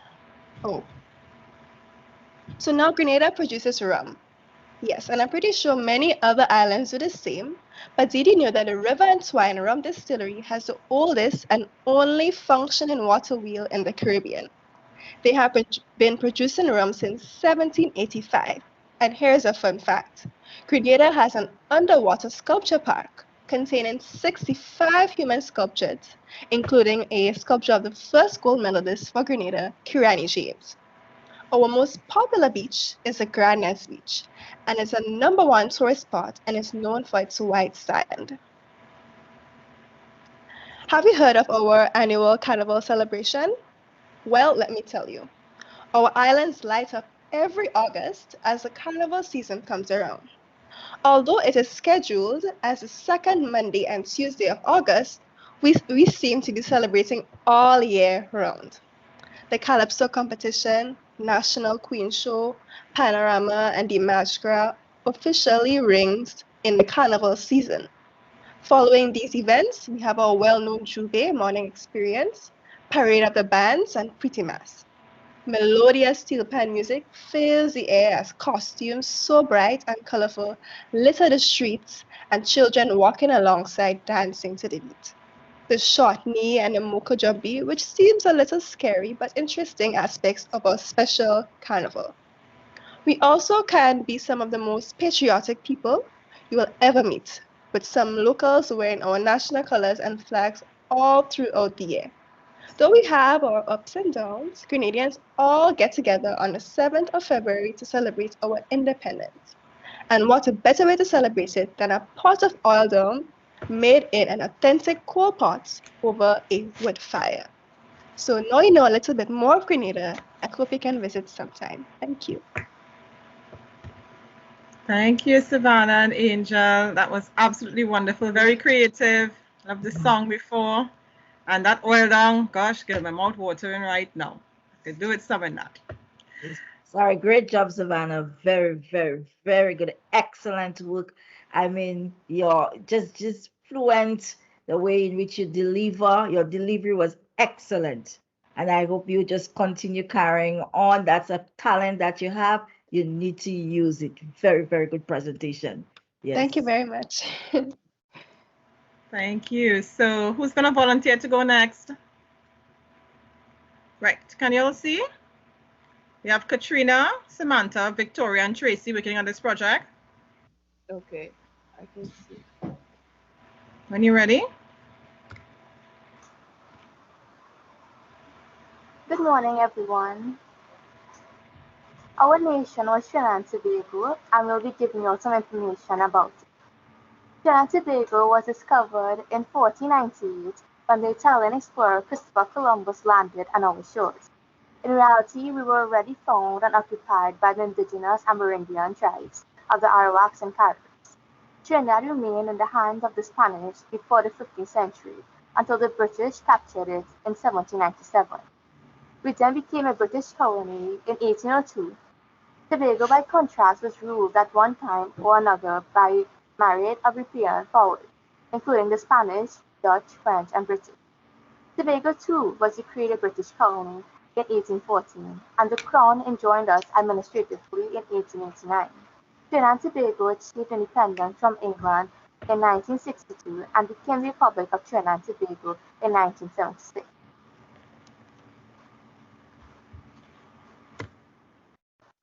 Trinidad and Tobago culture.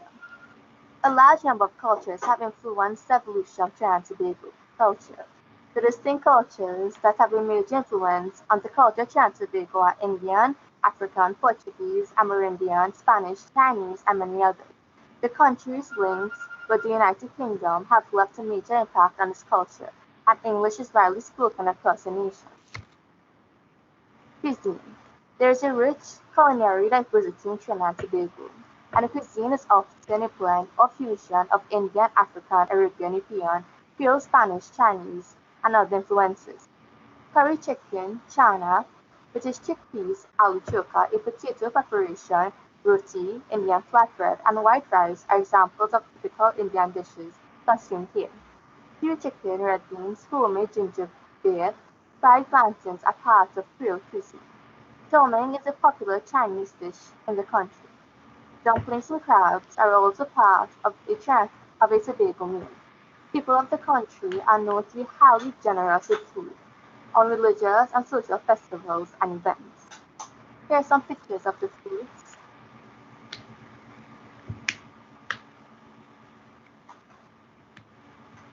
Now Samantha will be continuing with the reading.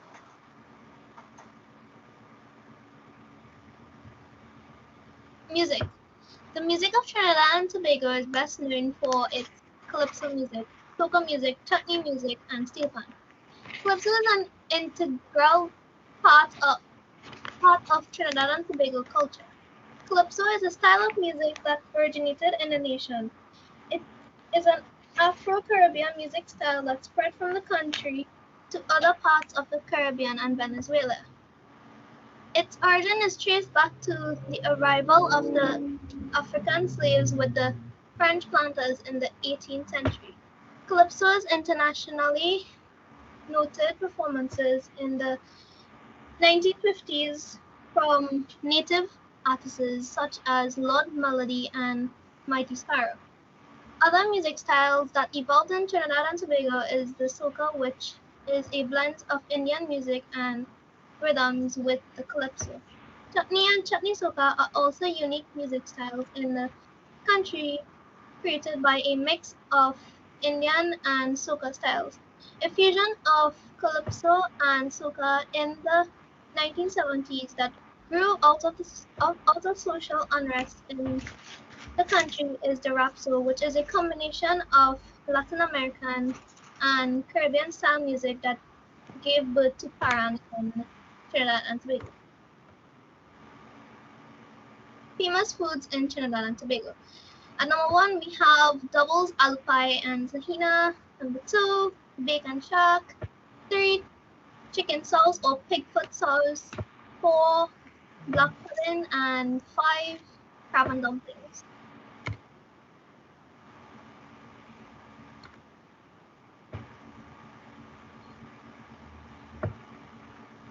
Fun facts about Trinidad and Tobago. The steel pan was founded in Trinidad and Tobago and continues to be featured as a prominent instrument and sound of West Indian music. Trinidad is home to the world's largest Hanuman Murti statue outside of India, standing at 85 feet tall, located in the village of Carcachaima. Limbo dancing originated in Trinidad and Tobago. Trinidad and Tobago has the second largest leatherback turtle nesting site in the world. Each year, over 10,000 giant leatherback turtles visit our shores to nest. Compelling Time magazine in 2015 to name Trinidad and Tobago as the best place in the world to see leatherback turtles hatchlings. The main Ridge Forest Reserve found in Tobago is the oldest protective rainforest in the Western Hemisphere. Trinidad and Tobago has the biggest celebration of Diwali in the Western Hemisphere. Carnival. Known as the biggest street party on earth, Trinidad and Tobago's Carnival is officially celebrated on the Monday and Tuesday before Ash Wednesday every year. The Carnival festivities start just after Christmas and continues until Ash Wednesday, loaded with dozens of high-energy parties and premier culture competitions. Carnival Monday opens with Juve at 4 a.m. when revelers parade through the streets immersed in paint, grease, and mud until sunrise. Later in the day on Monday and all day on Carnival Tuesday, thousands of masqueraders flood the streets throughout the islands in bold, colorful costumes, dancing through the parade routes to the exhilarating sounds of soca, steel pan, and calypso music. And these are some pictures of Carnival. Yeah. That was the end of our presentation on our country. To Guyana. Okay. So we're gonna. Good morning. Morning, Marilyn. Good morning. So my name is Marilyn, and I'm the president of Empire Plus. So I've asked the executive director, Miss Nicole Cole, to do the presentation. She is the ambassador for Guyana internationally. Over to Miss Cole. Good morning. And thank you for having me. Yes, that's correct. I'm currently representing 2 constitutional human rights commissions at the CARICOM level with the CARICOM Girls in ICT project and many other projects internationally. Yesterday, I just had a meeting with the Canadian Bar Association pertaining to projects here in Guyana. What you are looking at is Guyana's, a portion of Guyana's rainforest and the Arapaima International Research Center. Guyana's forest is now protected, and actually we are being paid through a Norway fund to conserve the forests so that the world can breed. That is because in the industrialized nations, most of their forested areas would have been cut, all the trees. And if you would have done any amount of science in school, you would know that the trees are very important to us getting good air to breathe. That's because they form the function of absorbing the toxic air that we breathe out and to purify it so that we can continue to breathe good air. So you're looking at the Arapaima International Rainforest and the forested areas of Guyana. The next heir to the British throne, Prince Charles, is a patron of this center. And so there is funding through the British monarchy that helps to support the Arapaima International Research Center. The village that is actually owned, the land that is owned here is by the Fairview. It belongs to one of the indigenous tribes within Guyana. So this is their land, but they would have given permission for this very important project to be set up here, whereby they do a lot of conservational activities. Anyone found logging or mining within this area is charged because it's against the law. It's a protected area in Guyana. Lots of visitors do come to actually experience what we offer, not blue water and sand beaches, but more ecotourism. And in 2019, Guyana was listed as the #1 country for ecotourism in the world. A very enlightening prize for us. What you're looking at is one of the powerful birds, the harpy eagle. Guyana is home. There's a write-up that will tell you that Guyana is home to perhaps 800 species of birds. And there are persons who come to Guyana just to do bird watching. Yes, we have, if you scroll a little, our wildlife, we have the giant river otter. We have, we actually have the giant anteater. We have what is called that's our one of the tallest wooden buildings in the world. That's the Anglican, the St. Anglican Church. That's in its old stage. That's an old picture. The church is brand new now because they would have spent millions refurbishing it to upkeep its beautiful architecture. What is also very unique to Guyana is the Jaguar. I think it was up on the screen just now. There's a video with the Jaguar. I will ask if that video could be shown because the video really highlights how powerful our national cat is. The Jaguar is a protected cat. Whenever someone catches the cat and if this cat is killed in Guyana, everybody goes into an uproar. It is similar to our turtles. We have turtles that are only found here in Guyana, nowhere else in the world. And if Shell Beach is where we nestle some of the turtles, I don't know if you've heard about the great leatherback, but Shell Beach is a protected area. And this is why we worry very much with ExxonMobil drilling and what kind of harm can come to the environment there, because if there's any type of spilling that will occur because of the location of Exxon, these Shell Beach will be in the direct line or for any type of damage. But our turtles remain also unique to us. Is the video there to show about the Jaguar? I will look for it. And then we also have, if you scroll a little more, we have what is called one of the largest freshwater fish, the Arapaima.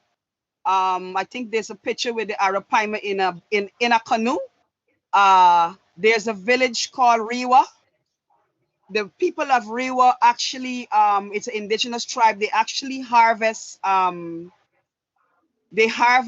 this fish, but they do it in such a way that the fish is actually, there's a picture with the fish in a canoe. The big freshwater fish, the Arapaima. They harvest the Arapaima in such a way that it does not deplete. So they give it a chance to actually live and procreate so that there will be more. So the fishing within that particular area is actually protected. There's a funny story of that happened here in Guyana. Someone went into a restaurant to shop and they noticed the Arapaima inside what you would call an aquarium. And immediately you had the contacting of the Conservational International Society of Guyana, just to verify that yes, it was an Arapaima, and the fish had to be taken out because there's no way that the Arapaima could be stored in an aquarium. It is one of the largest freshwater fish that is found here in Guyana. So had they kept it, it would have actually burst out. So that is why it had to be removed. What people travel to Guyana to actually see, however, is what we are known for internationally. That is our Kaichour Falls. And I would have sent through 2 videos on the Kaichour Falls, our international renowned single drop waterfalls. Yep, that is the mighty Kaichour. There's always a rainbow. The rainbow never goes away. That's because of the mystique. This falls is found in our region 8, one of Guyana's 10 regions. And Guyana as a country is home to 10 regions. And in one of those regions, region 2, we have within the Essequibo, one of our largest rivers, we have over 365 islands in that river. And so it's really wonderful if you get to go to Baganara, one of the islands in the Essequibo, or if you get to travel to the ROI H2 resort. These islands are really refreshing and enlightening. This waterfalls here this is the Potaro River that actually that flows over. And the story here with the Kaichour, Kai, is that home to the Patamona people, region 8, the Patamona tribe, Kai was trying to save his people. So he actually rode his canoe over the falls as a sacrifice. More recently, in a couple of years ago, we had to monitor persons going to Kaichour because some persons chose there as a way to end their life. We had a tourist expedition there, and a young lady, as she was leaving, she just turned and ran back and jumped over into the falls. The Guyana Defense Special Team, our special forces, they had to go to get that body. We couldn't just take anyone. That's because of how it is rocky to the bottom of of the falls and the danger that that would have that is there. No one really chances to swim where this falls is. That's because it contains lots of heavy current. And even in if you're going to visit the Kaichour, the tourist guide will monitor how close you can go to the edge. Suffice it to say that I was very blessed to visit the Kaichour Falls and would have gone as close enough to collect water from that very mist right there. So that was very powerful for me, and I'm still happy to be alive, having experienced that power of nature so close. I think there's another. Is there a video with the Kaichour? Yes, we'll put that up shortly after the Jaguar. Yes, the video will explain a bit more, because the video is actually I think it's a tourist who would have toured. I sent 2 videos. One was as recent as 2020. There are times when the falls wouldn't be at the full strength.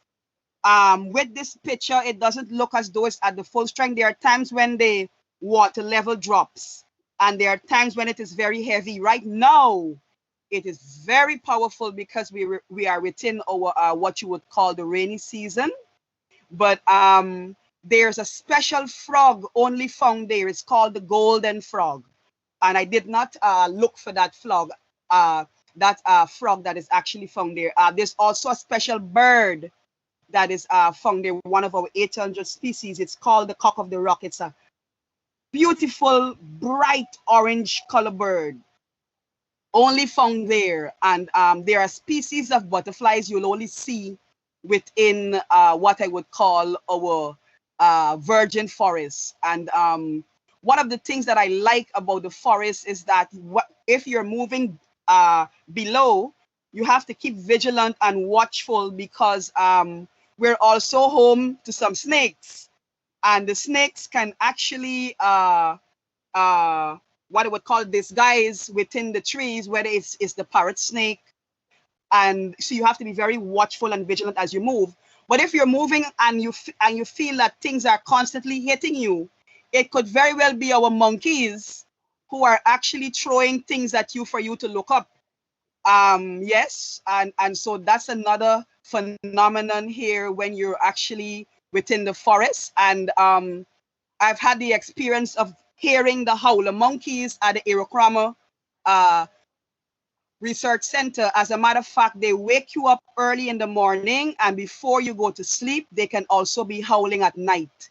It's a special chorus with those monkeys. Really, really nice to hear nature in all its just wonderful glory.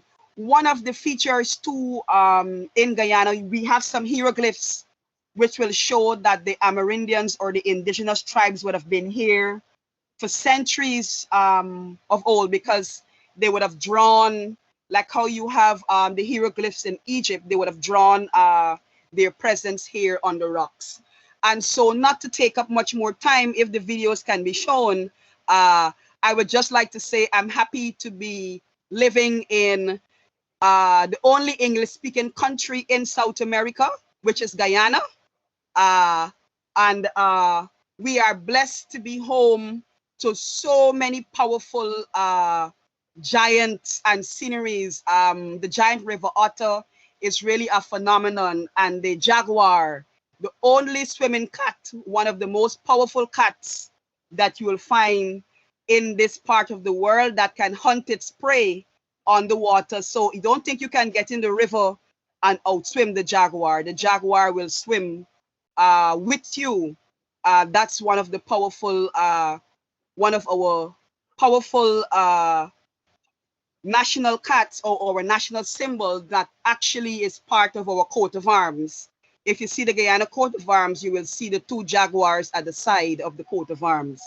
And so, yes, there should be a video there with the falls. And if the video is played, I would say the video will culminate what is part of our national pride here in Guyana.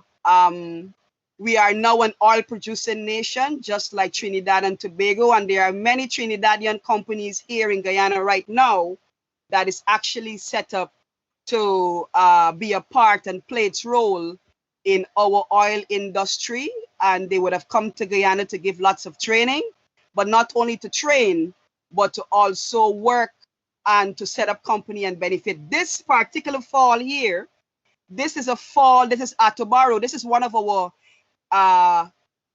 falls too, but it's not the Kaichour. This is in Region 7, but it's also a very lovely waterfall to actually witness. Guyana is home to many falls.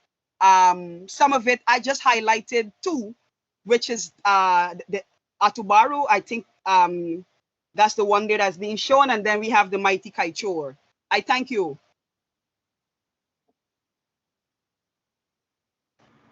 Thank you very, very much, Commissioner Cole, for sharing such wonderful information on Guyana and its lovely attractions. So as we go along, we will play the other videos before it ends. The Kaichour, I think I was looking yes. for the one with the Kaichour Falls. We have one with Prince But, that's Harry. okay. Thanks. Yeah, we have one with Prince Harry and the Kaichour Falls, and then there's another one. So we're going to be moving into Suriname. We have some ladies in Suriname. We have a couple of clips from them. 3 ladies in Suriname, and then they're going to be taking any questions.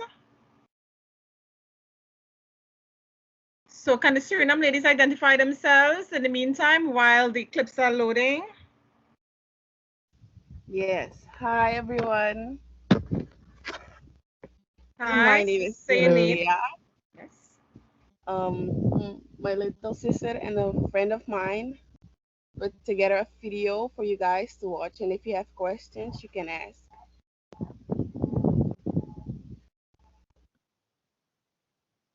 Hello, everyone. My name is Dorothea, and I'm from Suriname.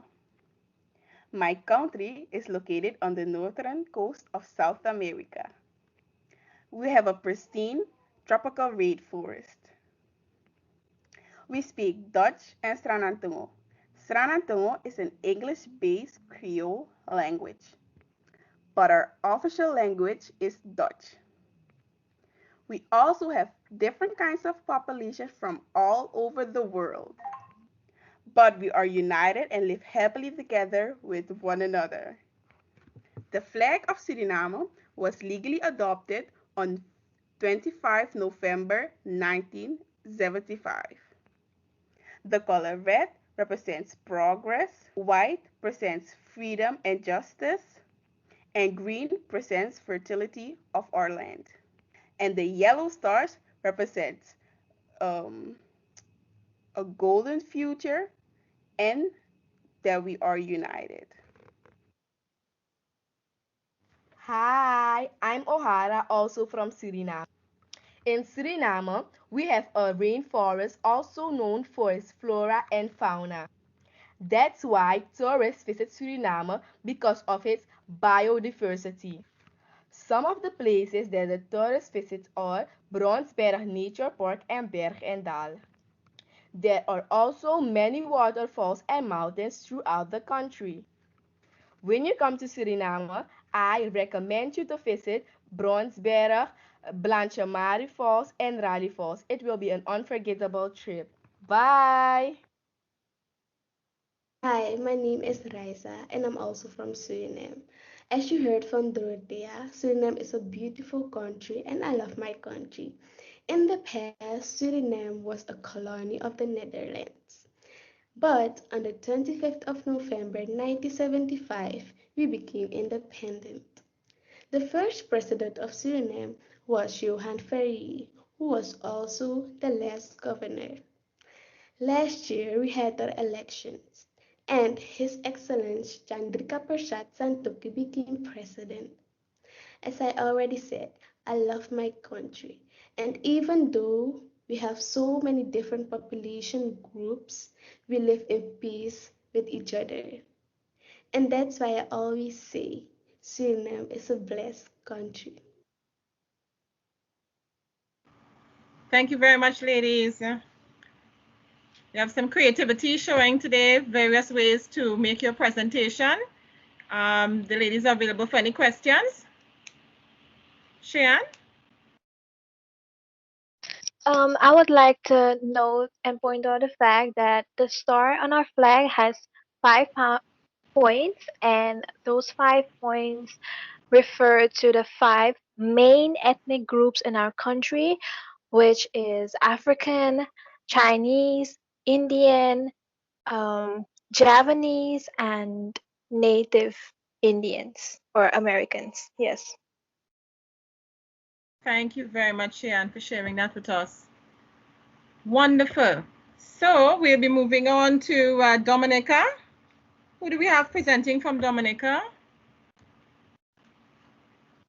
Hi, Hi, who do we have here? Princess Rose. Oh, Princess Rose, go right ahead. So, Dominica is a country in the Caribbean and is a nature island. It has one of the biggest boiling lakes.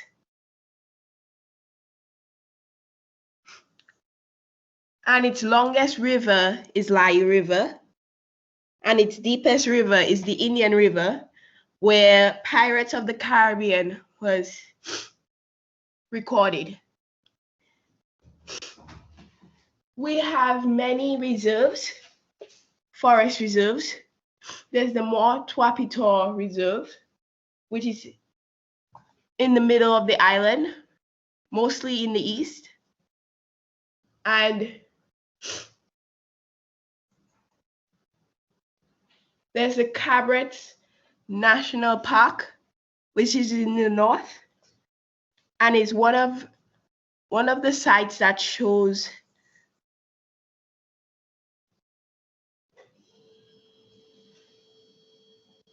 our heritage and stuff like that. And we have the Kalinago territory, where the indigenous people were sent to live when the Europeans colonized our island. And some indigenous people still live there. The Kalinago people still live there.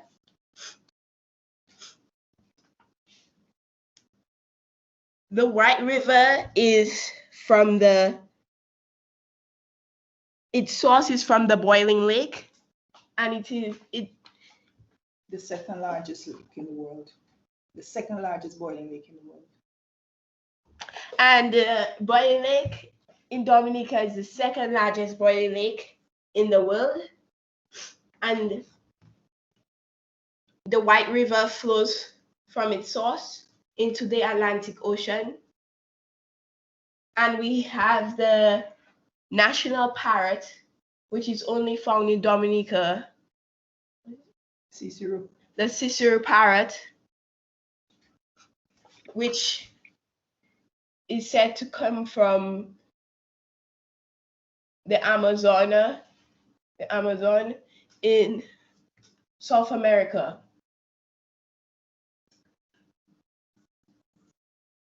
Thank you. You know what I said. Thank you very much, Princess Rose. Very brave of you. Thank you. She did not really prepare for this, so I am very proud of her to do something spontaneous. She's still celebrating her common entrance. She got 4 straight A's on common entrance. She got a scholarship. Wow. Yes. So she didn't to prepare. Congratulations, Princess Rose. Congrats. Well done. Yes. Thank you. Well done. And thank you for on the spot of the moment, giving us an insight into your beautiful island. Okay.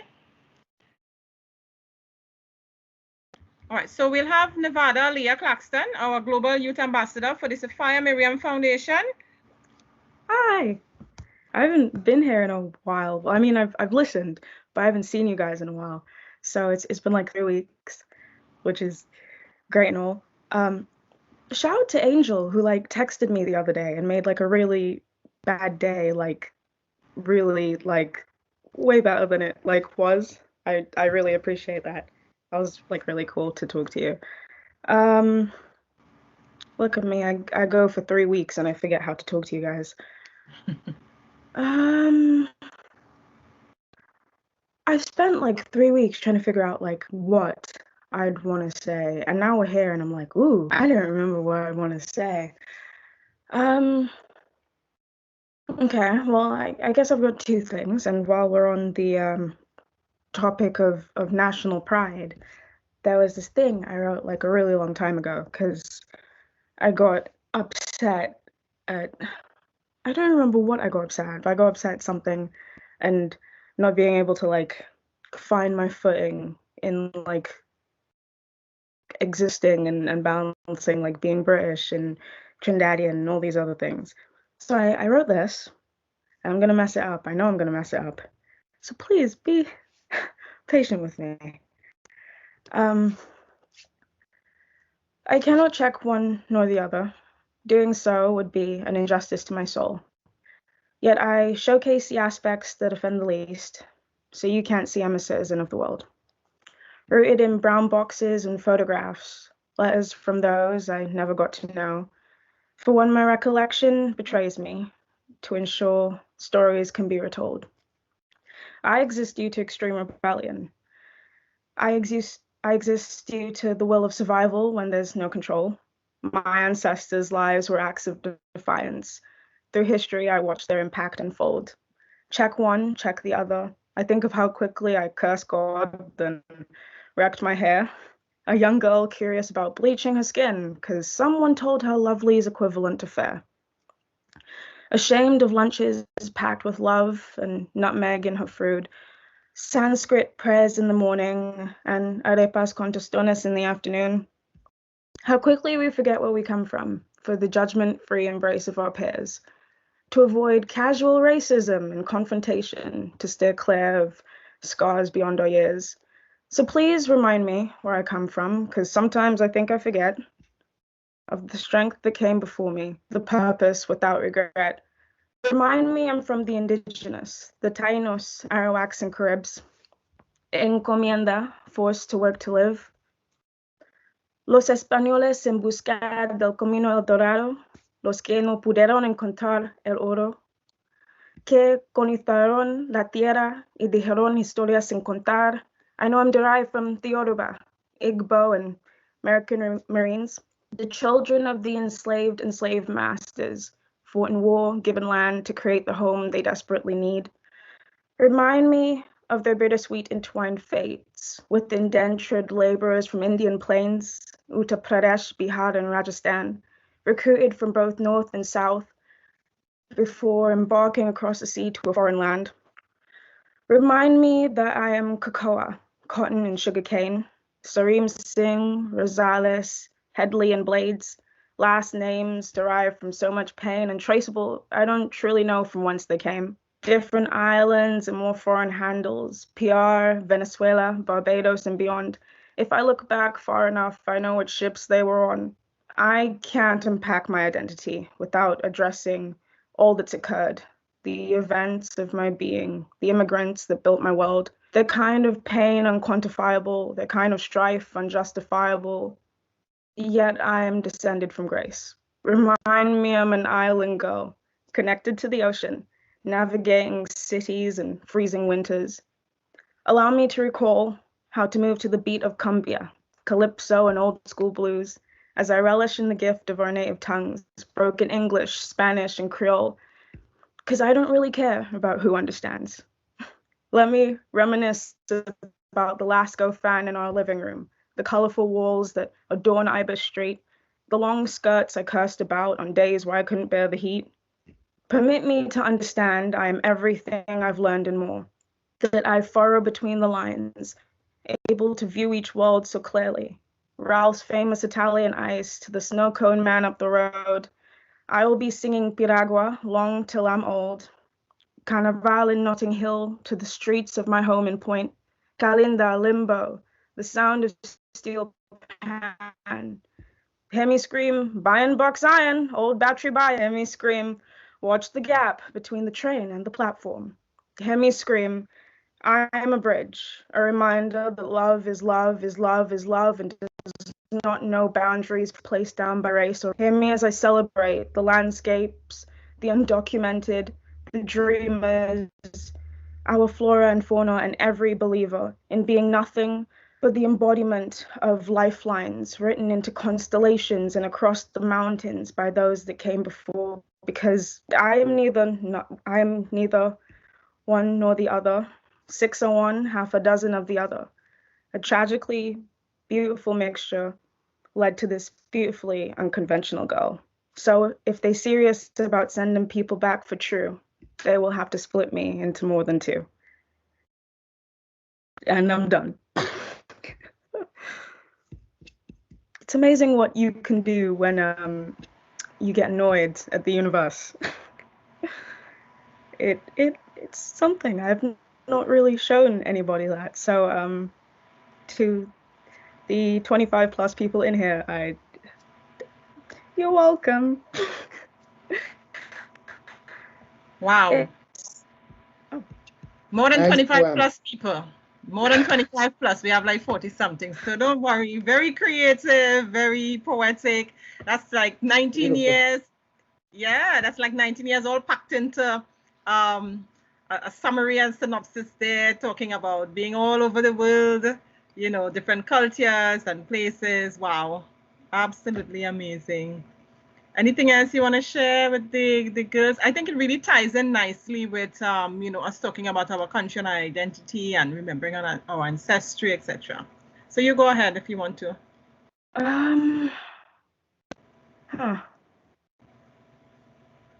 Geez, there's so much I've wanted to talk to you guys about, and now I have like one day left and a couple of minutes, and it's like, oh no.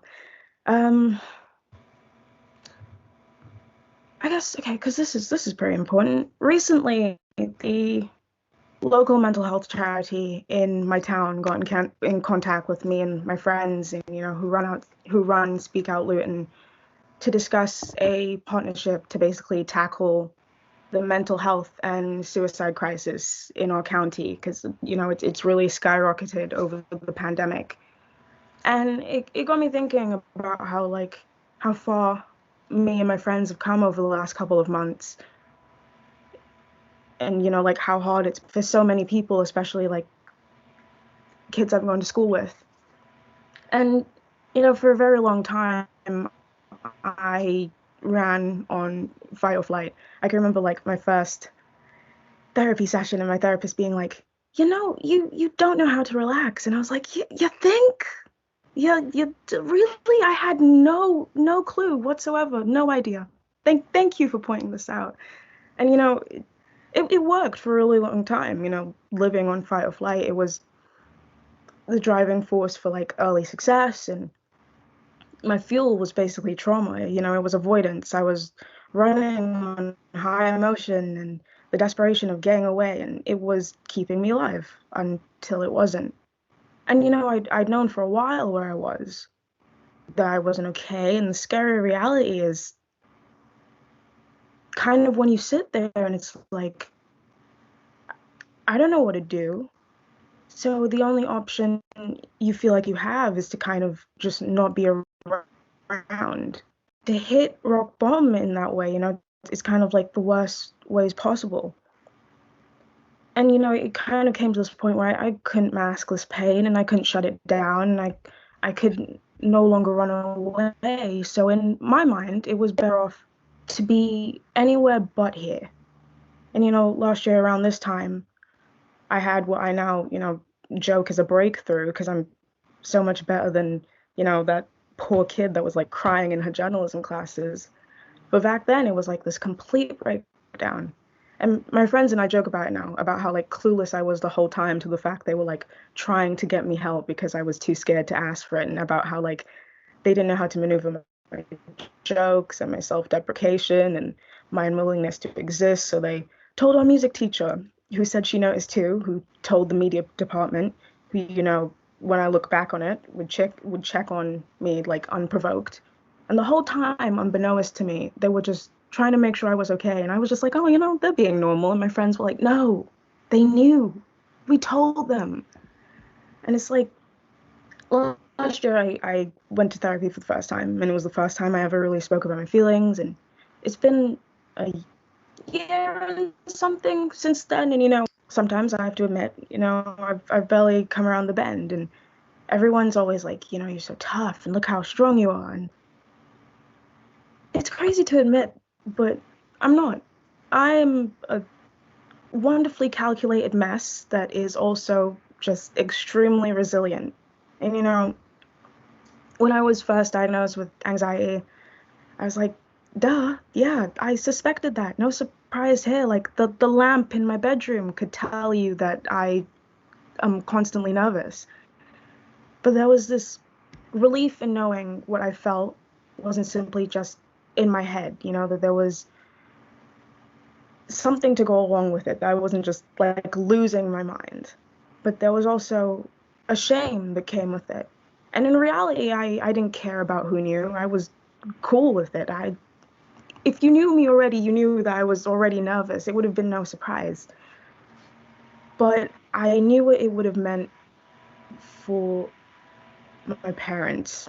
And, I knew what it would have meant if they found out. So I hid it for a really long time, and then eventually it came up.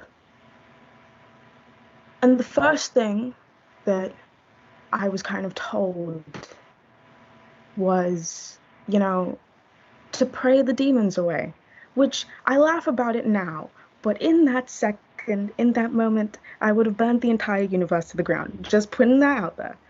But it's great to laugh about it now. And I was kind of told that it was my fault, and that, I'd allowed society to play these things in my head. And in that moment, I was kind of stomped on when I was down. See, what I was really hoping for, and what I really needed, was for an adult to just hug me, to tell me everything was going to be okay. But I was left hoping for something I was never guaranteed to get, and that kind of caused more hurt. So I dropped out of my dream school. Yep, I did that. To take a year to figure myself out, to figure out who I was outside of who I was told I needed to be. See, many times it's a lot easier for adults to tell us we're broken than to just see us for who we are. The other day, Rachel Ziegler, she was cast as Snow White, and I went crazy. Because if you know me, I love Rachel Ziegler, and I love Disney, so it was a win-win. See, now, if you don't know who she is, you soon will in the coming years, and she is incredible. And, at first I couldn't contain my joy. A Colombian-American girl making her mark on the world. Of course I'm over the moon. She's making history. I've watched her grow to this moment. I feel like a proud mom.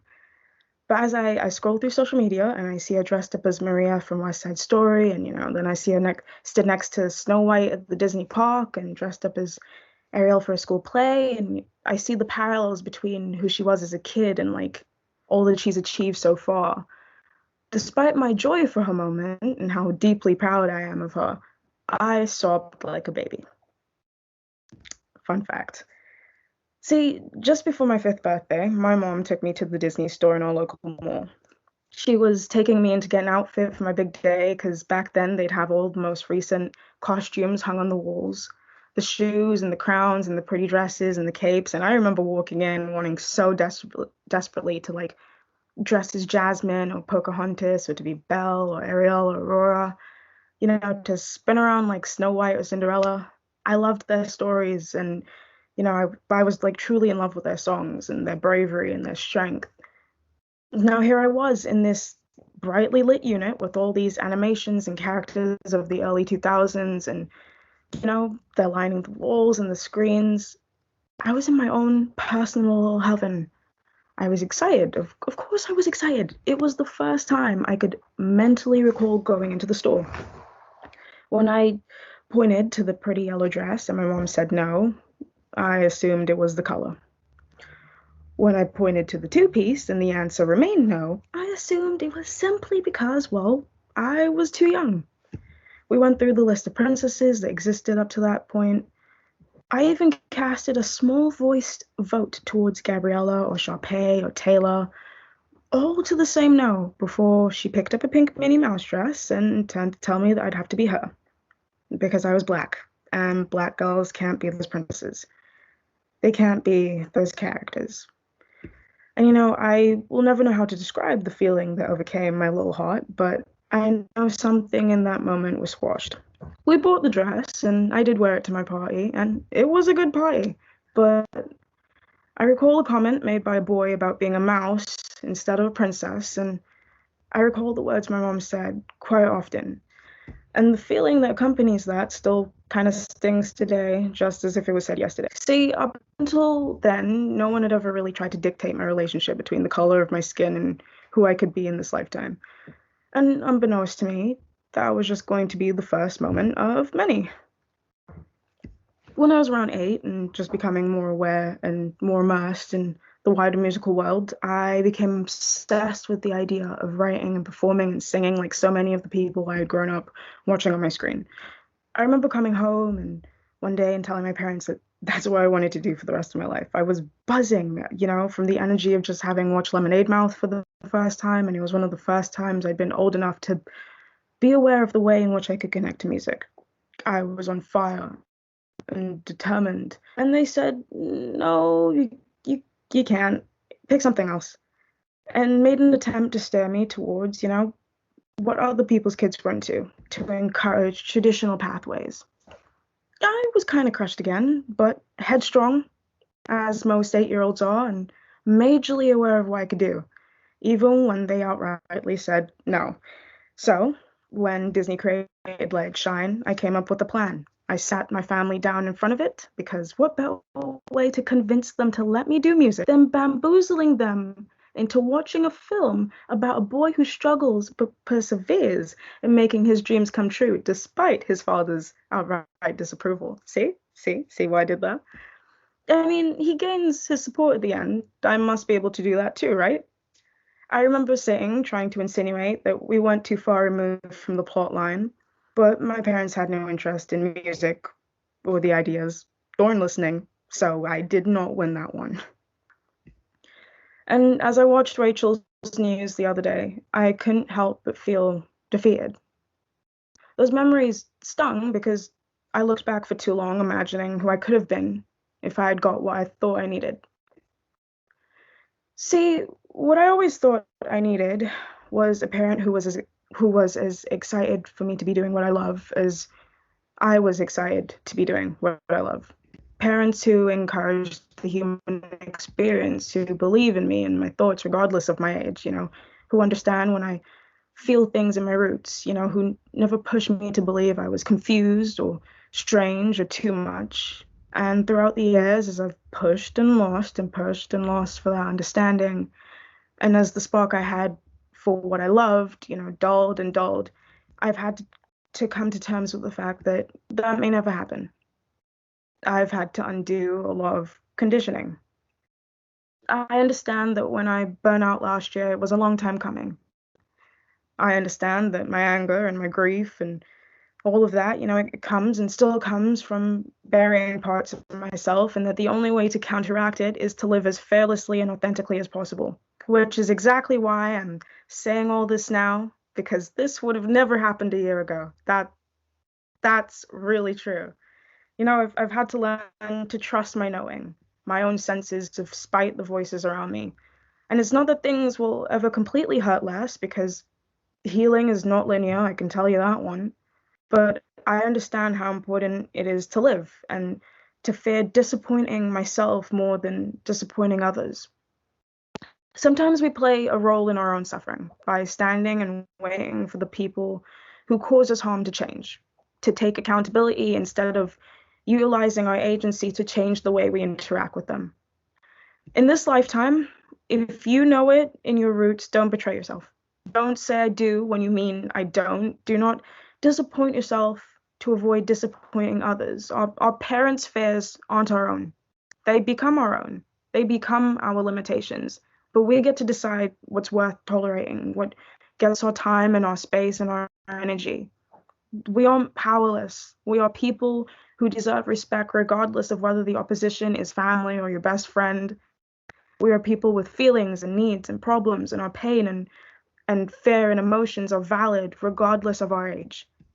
The meaning of life is life. life. Nothing is a waste of time. If it's good for your soul, it's good for your soul, you know? There's so much art and literature and food to try, and the whole breadth of human experience and knowledge is available to us at the edge of our fingertips. So don't sit around and wait for your purpose. Live. The chances of us being exactly who our parents want us to be are slim to none. So see life and people for who and what they are, and understand the difference between authentic love and ego love. Appreciate what actually is, and don't fight to appreciate what you wanted what is to be. Being gaslit is heavily confusing, but remember, life isn't entirely defined by achievement or attainment.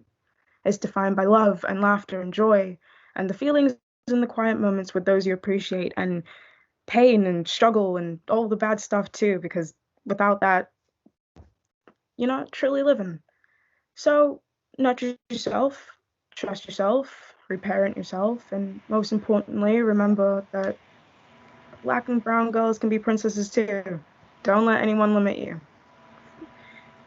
Follow your sueñitos, because little dreams make up the best part of living, even when the odds are against you, when things are hard to pull off.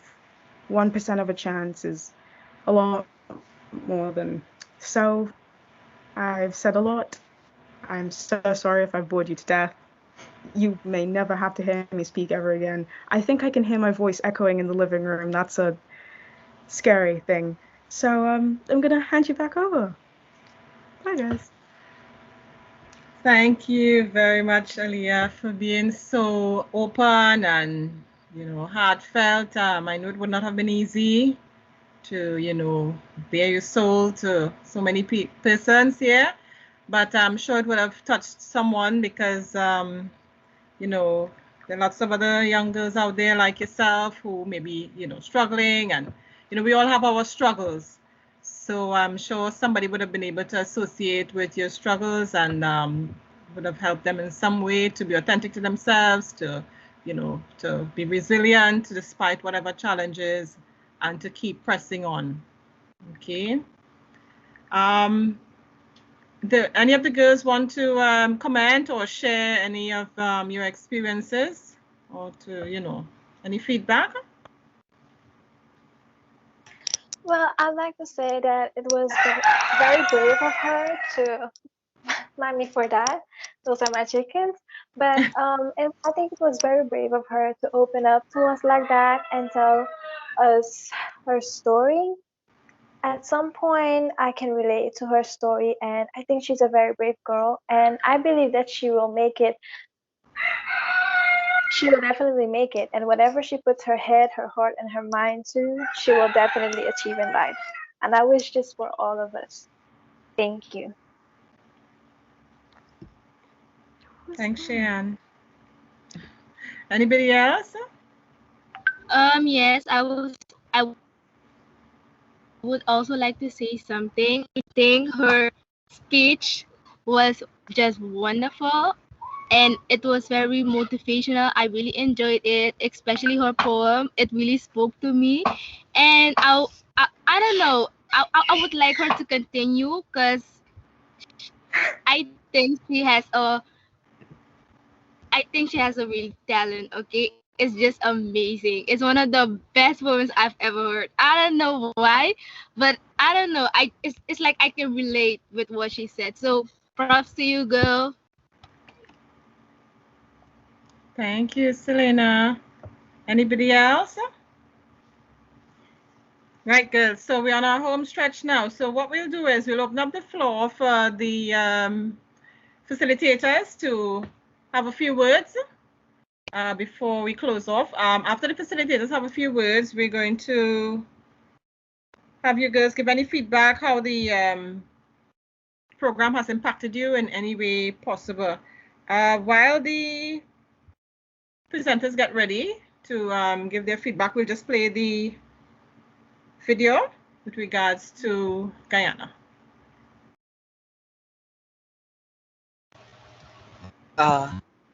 Thank you very much for those two videos being shown with the Jaguar and the Kaichour National Falls. I just wanted to reiterate that There's a culture in Guyana, Mashramani, celebrated on the 23rd of February every year, but because of the pandemic, we are not celebrating it. Mashramani is actually an Arawak word that means celebration after hard work. It is not carnival, but it has taken on more of a carnival flavor in recent years. It's really to showcase artistic talents.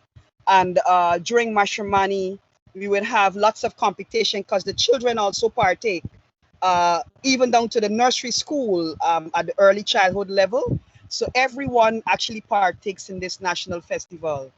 But pandemic-wise, we are no gatherings or stuff like that. So we would have had what we call a more of a virtual event that featured steel pan,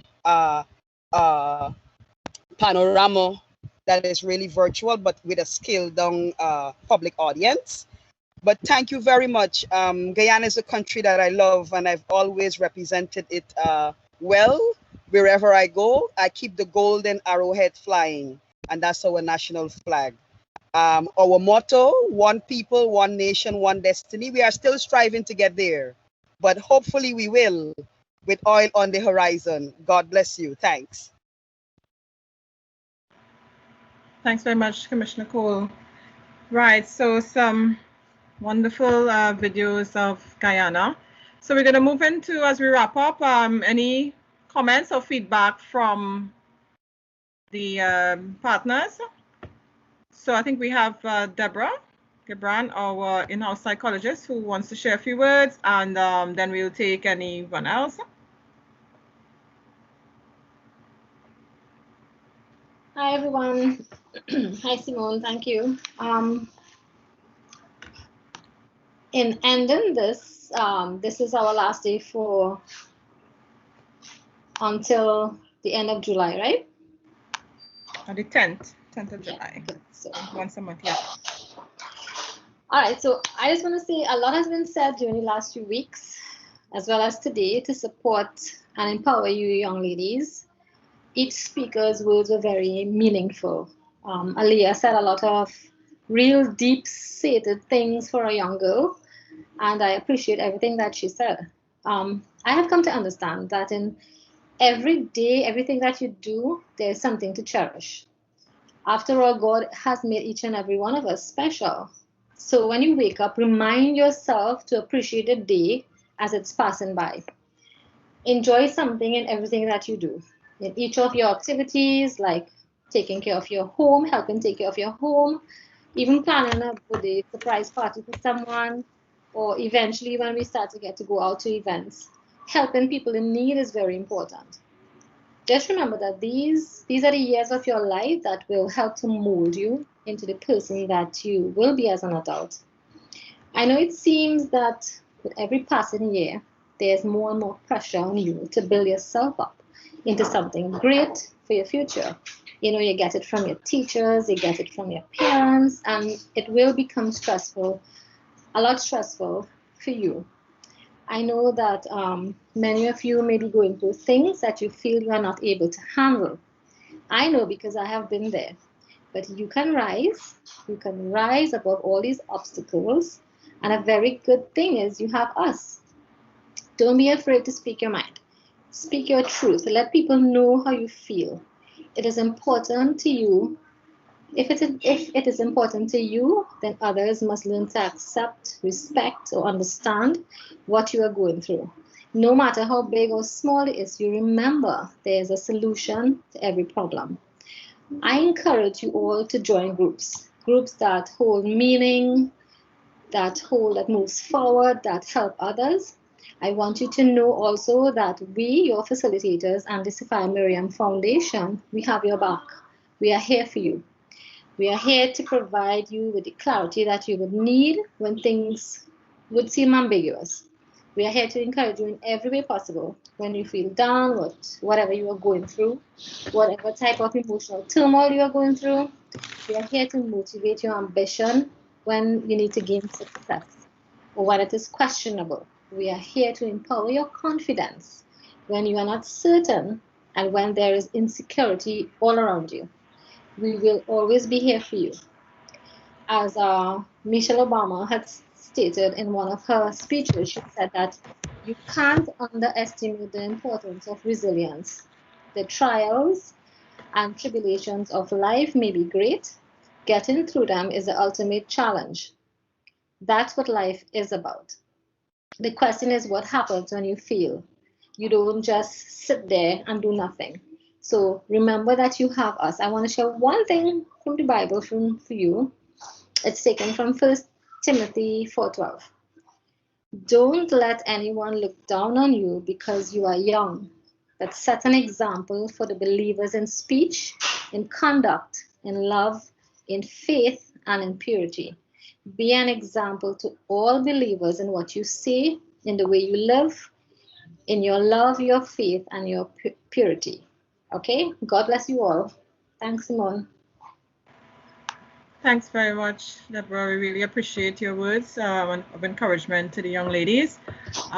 Just a disclaimer with regards to the videos and songs, we do not own the rights to any of the videos or songs played from YouTube, etc. However, they are being used for educational purposes. Okay, so I believe Utalia wants to say something. Yes, I definitely would like to say something. I want to say what a journey. From the beginning to until now, it has been a journey, a long journey. And I must let you know, young ladies, it's not only you learning, we are also learning. We are also creating networks, not only through you, but through each other. So it was not just about you learning, but also we as facilitators learning from you, learning through the journey, learning so much. And I want to bring you back to when Damian spoke, and then he says about the process and learning to enjoy the process. Yes, you are on a journey. This world is full of journeys. Every path that we take is our journey. But on that journey, you have to decide what are you going to do when you reach on that path. What is it in it for me? What am I going to learn? What am I going to see? What am I going to enjoy? What is not good for me and what is good for me? That is your responsibility to decide. But when you get there, it's not going to be smooth.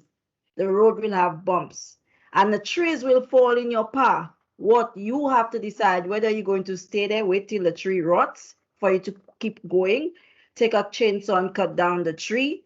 You could jump over the tree. There'll be many ways to get over that tree, but you have to decide when that tree falls in front of you, how are you going to go across it? That's your decision to make. Some of us will wait. Some of us will take a chainsaw. Some of us will chop it down with a cutlass. Some of us will use whatever skills we have. But you have to decide how much time you have, because some of us, if we stay there and wait till that tree rot, we'll never get nothing done. That will be forever. So you have to decide if that pathway is so important and how you're going to cross to that other side. That's your decision to make. But however, during that time, trust the process, learn from the process, enjoy where you are on that road to where you're going. Just enjoy the road. Don't be too hard on yourself if you don't achieve your goal the first time you set out, but just keep striving towards the goal. The goal is there. You will reach it. Just keep striding. Do not stop. Keep going forward and enjoy the process. Enjoy that road. Enjoy whatever that is there. We know it's not going to be easy, but learn from every mistake. Learn from every bad situation. And I think that will make you stronger. And this is the same thing I'm saying to myself. And of course, to our dear facilitators, I'm preaching the same thing to myself. The same thing I'm saying to you, even if I know it already, sometimes when you hear somebody else says it, it enforces what you learn and encourages you to put it into practice. So thank you for this opportunity, Simone. Thank you, young people, for meeting you and for giving me that opportunity to share with you and for you to share with me.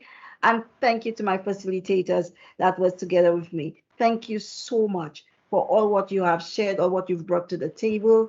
It's a wonderful journey, and I hope to continue this journey with you because there'll be many other things for us to do together, and we should not break the network. Thank you so much, everyone. Thanks very, very much, Utalia. It really has been a wonderful journey, a learning journey for us all, even, you know, as facilitators in this process. I believe Marilyn wants to say something. Marilyn? Yeah, good day, everyone. Thanks to the Miriam Foundation. It was a great journey for me and for Guyana too. One of the things I learned from this meeting is that we having a communication issue. So going along, I start understanding persons don't not willing to speak out. So was a good journey. So one of the things I would like to do is have a communication training for Guyana. So the person will be able to stand up and able to talk freely, because nobody want to stand up and explain. And so I think we have a communication problem in Guyana. But the program was very interesting.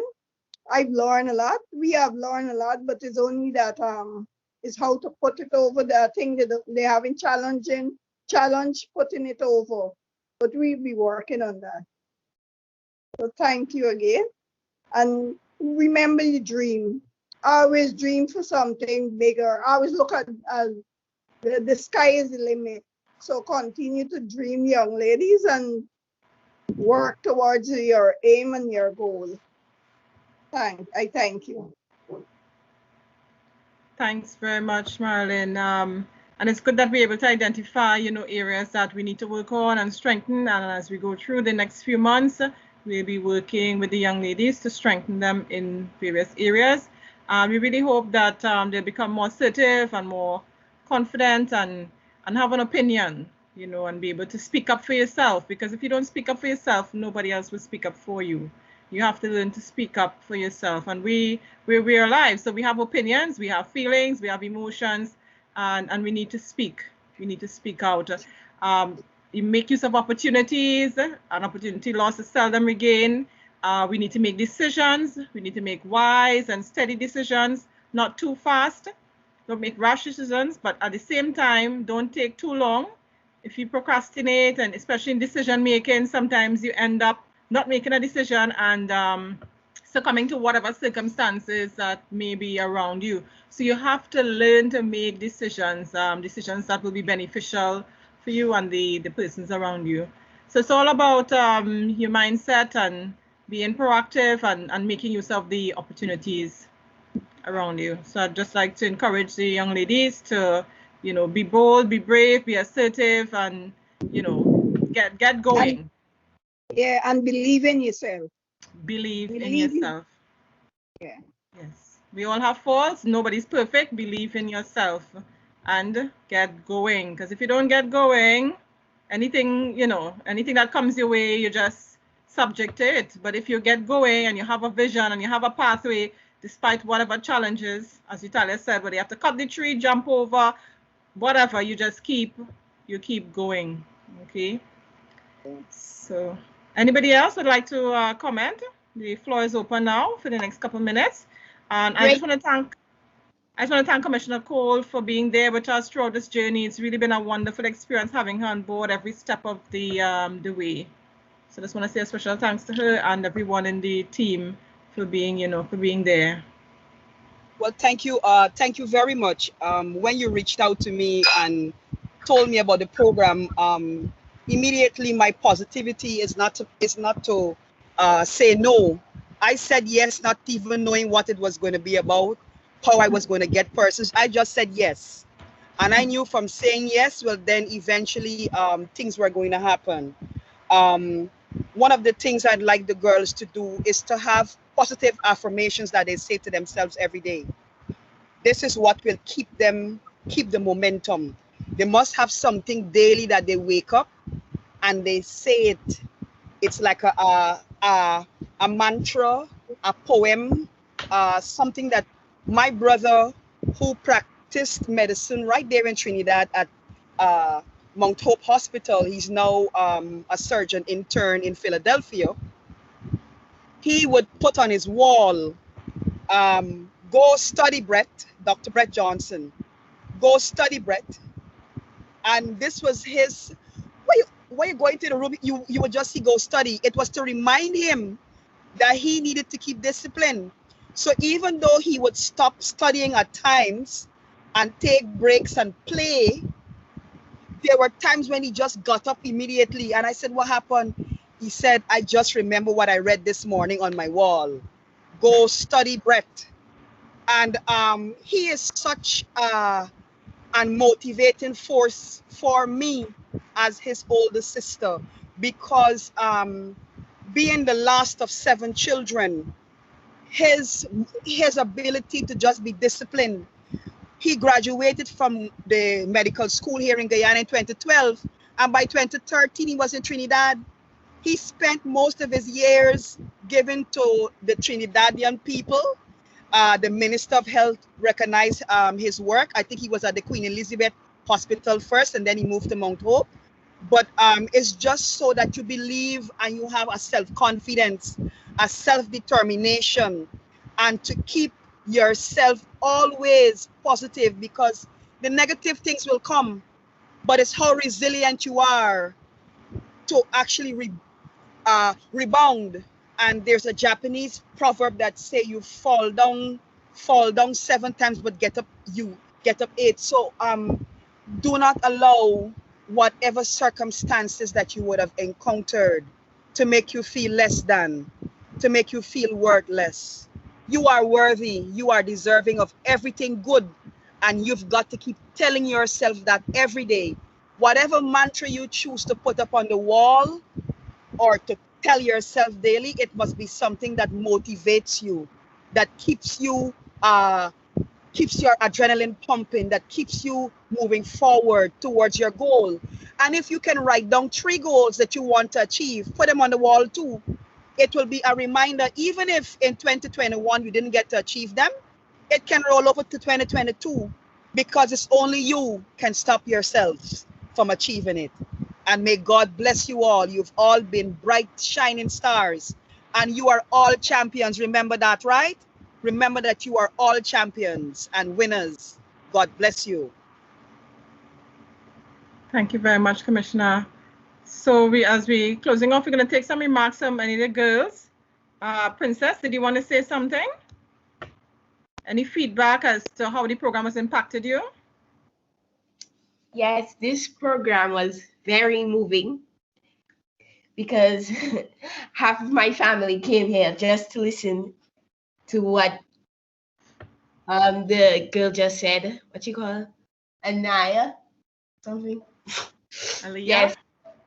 Yes, what she said was very moving, and half of my family just came here just to listen to her and what she was saying. And the session was great, about everybody talking about their country. It was great advertisement. Oh, don't tell me. Yes. So Yes, very, very great. This is Mommy here. Very great indeed. And we really enjoy it. You know, Dominica well represented here. Yes, and it was an interesting analogy with the wood, the tree being in your way, and you have all different options of getting over that tree. And I quite like to use be as liquid as water going down a river. When you look at water going down the river, the water reaches a big boulder. What does the water do? The water doesn't stoop its teeth. The water doesn't turn back. The water very quietly, silently, just meanders its way around the boulder, because it's on purpose. Its purpose is to go downstream. So I want to encourage a young lady to be as fluid as water. Okay, blessings. Thank you. Wonderful. Really encouraging. Any other young lady? Now is your time. We're wrapping up, so I'm sure everybody's hungry by now.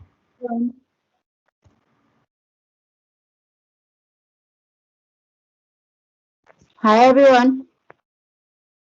Hi, Odessa. I just want to add something towards Nicole say. I want to tell the young ladies to be strong, be bright, be beautiful, Wake every morning, look in the mirror, say, I am special, I'm blessed, I'm fruitfully made, and move forward in life. Everyone, my name is Cheyenne and I am from Suriname. I'd like to thank the founder of the Sophia Miriam Foundation and our facilitators for the great job they have been putting in their effort, time, and interest to enhance the life of so many young girls and also teaching us valuable lessons, giving us valuable information. I'm very thankful for it. For me, it was a very fun learning experience, getting to talk and hear the different opinions and views from different people across the Caribbean community. I'm very thankful for it. I think this is amazing because I think it was completely out of love, because when you really love somebody, you try to enhance their knowledge and also create a safe space for them. And the Sapphire Miriam Foundation was exactly that for me. A platform where I could learn, but also a platform where I felt safe to express myself, be myself, and also share valuable info that I might possess, which could eventually help another girl. And I'm very thankful for that. It is wonderful, and I really love what our facilitators and our leader have been doing for us. Thank you for listening. Have a wonderful day or wonderful evening. Thank you. Bye-bye.